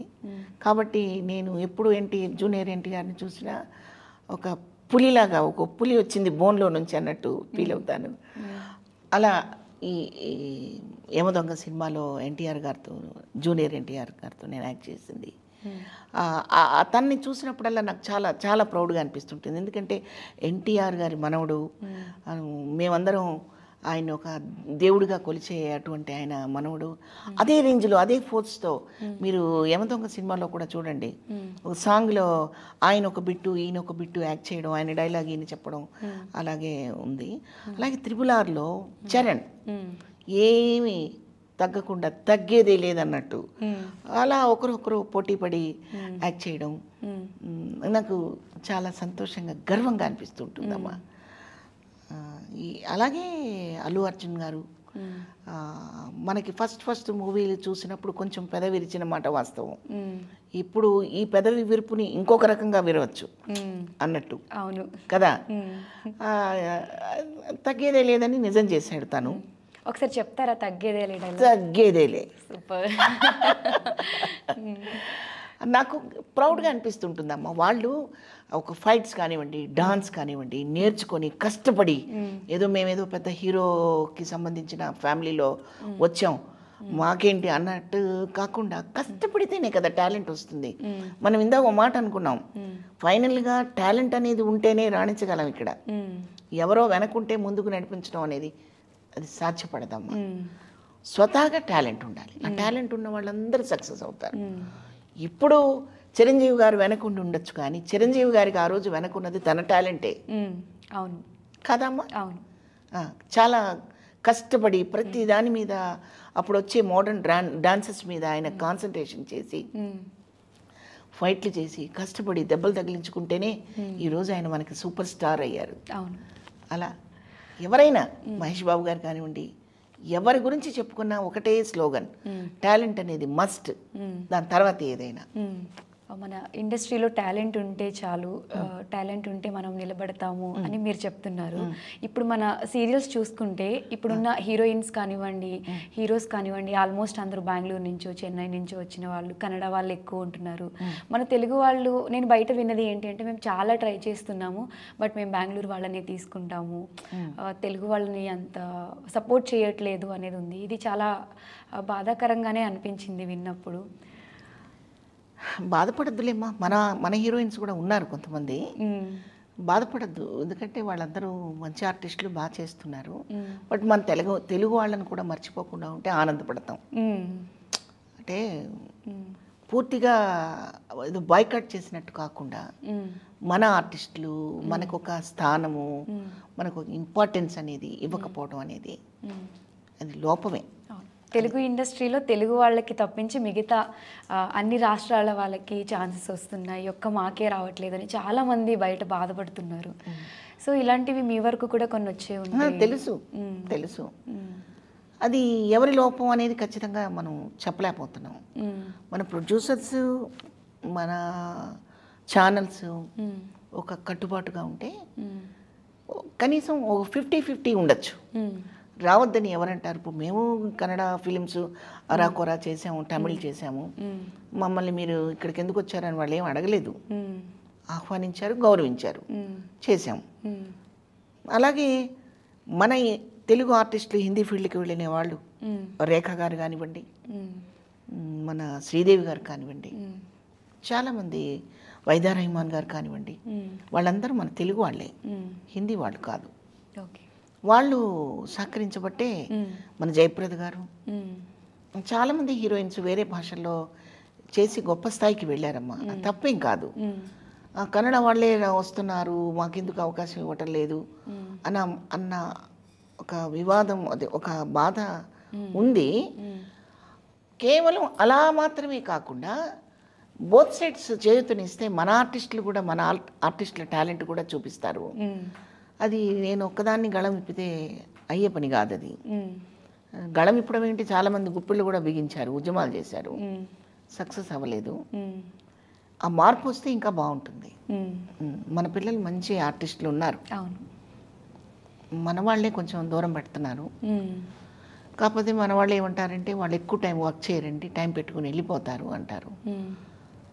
సరే, వాళ్ళు అక్కడ నుంచి వచ్చారు కదా, సరే ఈ నిద్రపోయేది రూమ్లో పడుకునే కంటే ఇక్కడ షూటింగ్లో నిద్రపోవచ్చు అని ఉంటున్నారో నాకు తెలీదు. అది అదొక రీజన్ చెప్పేస్తున్నారు, అంటే మన వాళ్ళు టైం ఇవ్వరు అని. అక్కడ వాళ్ళకి ఇక్కడ అకామిడేషన్ ఇవ్వాలి, ఫ్లైట్ టికెట్స్ బుక్ చేయాలి. తెలుగు వాళ్ళు ఏంటంటే దాంట్లో సగం హాఫ్ రెమ్యూనరేషన్ ఇచ్చినా పర్లేదు, మాకు ఒక్క ఛాన్స్ ఇవ్వండి అనేవాళ్ళు ఉన్నారు. బట్ టైం ఇవ్వలేదు అంటే మన తెలుగు వాళ్ళు అసలు ఆర్టిస్టులు అయ్యే వాళ్ళందరూ కూడా ఒక ప్యాషన్తో వచ్చిన వాళ్ళే, మరీ అంత టైం ఇవ్వకుండా ఉండరు. ఏం కాదమ్మా, అట్లేం కాదు. అదొక రీజన్. వాళ్ళకంటే క్రమశిక్షణగా, క్రమబద్ధతగా మన వాళ్ళు యాక్ట్ చేస్తారు. చెప్తున్నానుగా, ఇది ఎలా అయిందంటే రోడ్ రోలర్ తెలుసుగా మీకు, అందులో వేసేసి ఇసుక సిమెంట్ మొత్తం వేసి తిప్పుతూ ఉంటాడు రోడ్ వేసేటప్పుడు. టీవీ సీరియల్ వర్క్ అంత లోడ్ పడిపోయింది. ఆ లోడ్కి భయపడి మన వాళ్ళు కొంతమంది వెళ్ళటలేదు. రాత్రి 12-1 గంట దాకా షూటింగ్ చేయాలంటే ఆరోగ్యాలు దెబ్బతినిపోతాయమ్మా. సో ఆ భయం, ఆడపిల్లల్ని బయటికి పంపించాలంటే మన వాళ్ళు పడే భయం, అలా ఉన్నారు. వాళ్ళు కొంచెం డేర్ చేసి వచ్చేస్తున్నారు, ఇక్కడే ఉంటున్నారు, లేట్ అయినా అడగకుండా ఉంటున్నారు, అందుకని చేస్తున్నారని నేను అనుకుంటున్నాను. అంతకుమించి గొప్ప రీజన్ ఏం లేదు. అలాగని వాళ్ళు ఆర్టిస్టులు కాకుండా ఏం కాదు, మంచి ఆర్టిస్టులు ఉన్నారు. ఇప్పుడిప్పుడు ఈ మధ్య క్యారెక్టర్ ఆర్టిస్టులు కూడా అక్కడ నుంచే దిగుమతి చేసుకుంటూ ఉన్నారు. వాళ్ళకు కూడా ఇదే రీజన్ కావచ్చు, అంటే 6 అయిందండి వెళ్ళిపోవాలి, 7 అయిందండి అనకుండా ఓ 12 దాకా వర్క్ చేస్తేనే సీరియల్స్ కూడా జరుగుతాయేమో అని నేను కూడా నోటీస్ చేశాను. ఇక నా మటుకు నేను డిసైడ్ చేసుకుంది ఏంటంటే, ఏదైనా మనకు సానుకూలంగా ఉన్నప్పుడే మనం చేయగలం, కానీ అది మన పరిధి దాటిపోయినప్పుడు ఏదీ చేయలేం కదమ్మా. సో మమ్మల్నిగా గుర్తించి గౌరవించి మా మీద ఇష్టంతో పిలిచిన ప్రతి కంపెనీకి ఒళ్ళు దగ్గర పెట్టుకొని ఒళ్ళు దాచుకోకుండా కష్టపడే పని చేస్తామని చెప్పేసి నేను అనుకుంటున్నాను. ఓకే, పరుచూరి బ్రదర్స్ గురించి మీరు ఏమైనా చెప్పాలి అంటే ఏం చెప్తారు? పరుచూరి బ్రదర్స్ నాకు వాళ్ళు 2 యాంగిల్స్లో కనిపిస్తారు. ఒకవైపు నాకు బ్రదర్స్లా కనిపిస్తారు, ఒకవైపు నాకు ఒక తండ్రిలా కనిపిస్తారు. ఎందుకంటే నాకు కేవలం ఆర్టిస్ట్గా నాకు లిఫ్ట్ ఇవ్వడమే కాకుండా నాకు వారు మాట్లాడే ప్రతి మాట కూడా నాకు ఒక గైడ్ లైన్స్ లాగా ఉంటాయి. సో నాకు కావాల్సిన ఆన్సరు, కావాల్సిన విలువైన పదాలు వారిద్దరి దగ్గర దొరుకుతాయి నాకు. అందుకని నేను వాళ్ళల్లో అలా చూసుకుంటాను.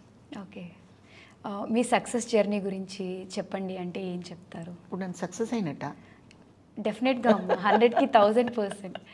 మీరు ఎంతో మందికి ఎగ్జాంపుల్ కూడా మిమ్మల్ని చూసి ఇన్స్పైర్ అయ్యి ఇండస్ట్రీకి వచ్చే వాళ్ళు కూడా చాలా మంది ఉన్నారు. లేదు లేదు, అట్లా అంత గొప్పగా అనుకోనే పరిస్థితి ఏం కాదు.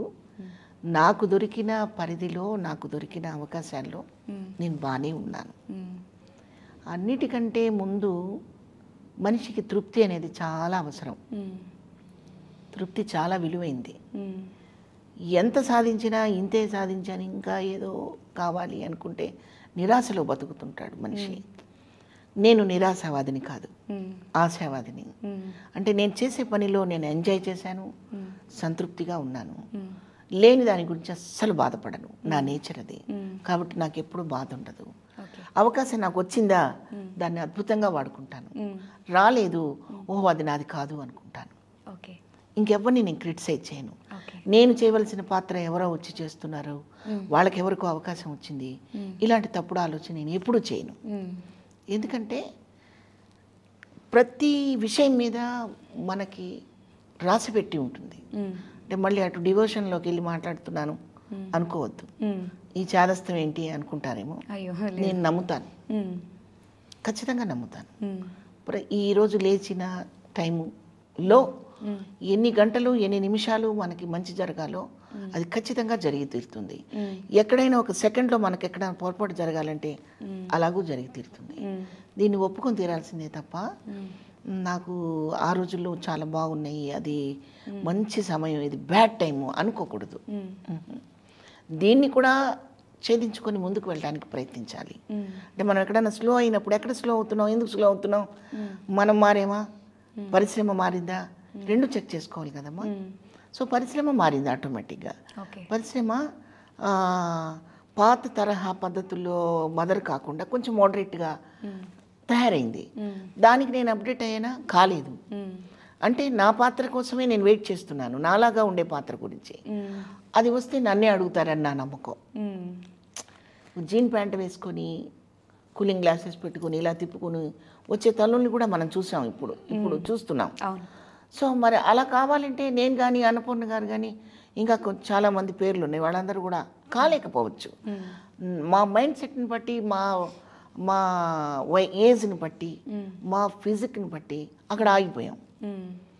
ఇప్పుడు ట్రెండ్ మారింది కదా అని నేను జీన్ ప్యాంట్ వేసుకొని టీషర్ట్ వేసుకొని అలా తిరగలేను కదా. సో మన దగ్గర ఈ డిఫికల్ట్ ఉంది కాబట్టి, మన దగ్గర ఈ ప్లస్ ఉంది కాబట్టి ప్లస్నే నేను నమ్ముకుంటాను. ప్లస్ ఏంటి, నానమ్మ క్యారెక్టర్ వేయడానికి పనికొస్తాను, పల్లెటూరులో చక్కగా ఇంటికి పెద్దలాగా ఉండే తల్లికి పనికొస్తాను, చక్కగా కుంకుమ బొట్టు పెట్టుకొని మట్టి గాజులు వేసుకొని ఒక శుద్ధమొద్దులాగా ఉండే క్యారెక్టర్కి పనికొస్తాను, కోపం వస్తే అరవడానికి పనికొస్తాను. అలాంటి పాత్ర మనకు వస్తే మనం చేస్తాము, అంతే, దట్స్ ఆల్. ఆ క్యారెక్టర్ మనకు రావాలి, దాని గురించి వెయిటింగ్. పాత్ర పర్మిట్ చేసింది అనుకోండి. నేను మంగమ్మ గారి మనవల్లో క్రాఫ్ట్తో కూడా యాక్ట్ చేశాను, మంగమ్మ గారి మనవరాలు సీరియల్లో. పాత్ర పర్మిట్ చేసినప్పుడు చేయొచ్చమ్మా. అంతేగాని మీరు నాకు వేషం ఇవ్వట్లేదు కదా అని చెప్పి నేను క్రాఫ్ట్ చేయించుకొని కనిపించాను అనుకోండి, ఇస్తారా? ఎవరు? నాకేం పాత్ర ఇవ్వాలో మీకు తెలుసమ్మా, మీరు చాలా జీనియస్, మీరు డైరెక్టర్స్ కాబట్టి మీ జీనియస్ ఏంటో నాకు తెలుసు. కాబట్టి మీ పరిధిలోకి నా పాత్ర వచ్చినప్పుడు మాలాంటి వాళ్ళని గుర్తు చేసుకుంటారని నమ్మకంతో ఉంటున్న వాళ్ళం మేమందరం. అదేమ్మా. మీ డ్రీమ్ రోల్ ఏదైనా, ఇలాంటి రోల్ నేను చేయాలి అనుకున్నాను బట్ ఇప్పటి వరకు చేయలేకపోయాను, అలాంటి రోల్ వస్తే నాకు బాగుండు అనే రోల్ ఏమైనా ఉందా? అస్సలు లేదమ్మా. అన్నీ చేసేస్తారా? అన్నీ చేసేయడం కాదు. ఆర్టిస్ట్ ఎప్పుడు డ్రీమ్స్లో ఉండకూడదు, ప్రాక్టికల్గా ఉండాలి. ఓకే. ఒక మైనం తీసుకెళ్ళి ఏ పాత్రలో పోసినా ఆ పాత్రకి ఎలా ఇమిడిపోతుందో అలా ఇమిడిపోవాలి తప్ప, నేను ఇలా గుండ్రంగా ఉన్న పాత్రల్లోనే ఇముడుతాను, ఇంకొక ఫ్లవర్ లాగా ఉన్న దాంట్లో ఇమ్మడం అంటే మరి అందులోకి వెళ్ళవా నువ్వు? కరెక్ట్ కాదు కదా. సో హుందాతనం పాత్రలు, ఉదాత్తమైన పాత్రలు చేసినప్పటికీ పాత్రలో హ్యూమరస్ చెప్పే పాత్ర రావచ్చు, మాట్లాడే మాటల్లో హ్యూమరస్గా మాట్లాడే పాత్ర కావచ్చు. అంటే బట్లర్ ఇంగ్లీష్ మాట్లాడుతూ ఉన్న క్యారెక్టర్ కావచ్చు, ఇంగ్లీష్ నేర్చుకోవడానికి ప్రయత్నించే బామ్మ కావచ్చు, ఉంటాయి కదా. వాటన్నిటిని వదిలిపెట్టి నేను సీరియస్ రోలే చేస్తానని కూర్చోకూడదు అనేది నా ఉద్దేశం. కాబట్టి పాత్ర ఏదైనా మనం పరిపూర్ణంగా పాత్రని చేయగలగాలి. కాబట్టి నేను డ్రీమ్స్లో నాకు అలాంటి పాత్ర వస్తే నేను ఆ పాత్రని ఇలా చేస్తానని నేనైతే ఎప్పుడూ ఊహించుకోలేదు. ఓకే. అనుకోకుండా అలాంటి బరువైన పాత్రలు నాకు వచ్చాయి. ఉదాహరణకి మీరు పాండురంగడ్లో చూసుకోండి, ఒక ఉదార్థమైన పాత్ర. సీమసింహంలో చూడండి, కాంట్రాస్ట్గా ఉంటుంది. విలన్ ఇలా ఒక బాంబు ఇలా పంటితో పట్టి ఇలా లాగి వేసేయండి నా కొడుకుని అన్నట్టుగా ఉంటుంది ఆ క్యారెక్టరు. ఇందులో నాన్న నా నీ తల్లిదండ్రులకు నువ్వు ఇచ్చిన విలువ ఇదేనా నాన్న అని ప్రాధాయపడుతూ దీనంగా అడిగే పాత్ర ఇది. దేనికి దానికి అసలు సంబంధమే ఉండదన్నమాట. కాబట్టి ఏ పాత్ర అయినా నేను చేయగలననే నమ్మకంతో ఉండాలి తప్ప డ్రీమ్స్లో ఉంటే డ్రీమ్గానే ఉండిపోతుందమ్మా. అందుకే నేను ఎప్పుడు డ్రీమ్స్లో ఉండను. Very nice. సో ఫైనల్గా మీ అభిమానులకి, ఆడియన్స్ అందరికీ చెప్పాలి అంటే ఏం చెప్తారు? ఇలా ఐ డ్రీమ్కి వచ్చి నా మనోగతాన్ని చెప్పుకునే అవకాశం ఇచ్చిన ఐ డ్రీమ్కి ముందుగా కృతజ్ఞతలు తెలియజేసుకుంటున్నాను. ప్రేక్షకుల ఆదరణ, మన్నన మాకు ఎప్పుడు ఉండాలని కోరుకుంటున్నాను. మంచి మంచి పాత్రలతో అలరించడానికి ముందుకు రావాలని ఆశతో ఎదురు చూస్తున్నాను. అంతే. థ్యాంక్ యూ అమ్మ, థ్యాంక్ యూ సో మచ్. అడగగానే వచ్చి పాపం మీరు షెడ్యూల్ ప్రిపేర్ చేసుకుని మరి నాకు టైం స్పెండ్ చేసి ఇవాళ ఇంటర్వ్యూ ఇచ్చారు. చాలా హ్యాపీగా ఉంది మీతో మాట్లాడడం, చాలా విషయాలు తెలుసుకున్నాను. సో మీకు మంచి మంచి ప్రాజెక్ట్స్ రావాలి, ఇంకా మిమ్మల్ని మేము ఇలా చూస్తూనే ఉండాలి, ఎప్పుడు ఖాళీ లేకుండా గుడ్ హెల్త్ ఉండాలి, అలానే బ్యాక్ టు బ్యాక్ సీరియల్స్ చేయాలి అని చెప్పి మనస్ఫూర్తిగా కోరుకుంటున్నాను. ఐ డ్రీమ్కి వచ్చి ఇంటర్వ్యూ ఇచ్చినందుకు థ్యాంక్ యూ సో మచ్. నేను కూడా మనస్ఫూర్తిగా కృతజ్ఞతలు తెలియజేసుకుంటున్నాను. Thank you I dream.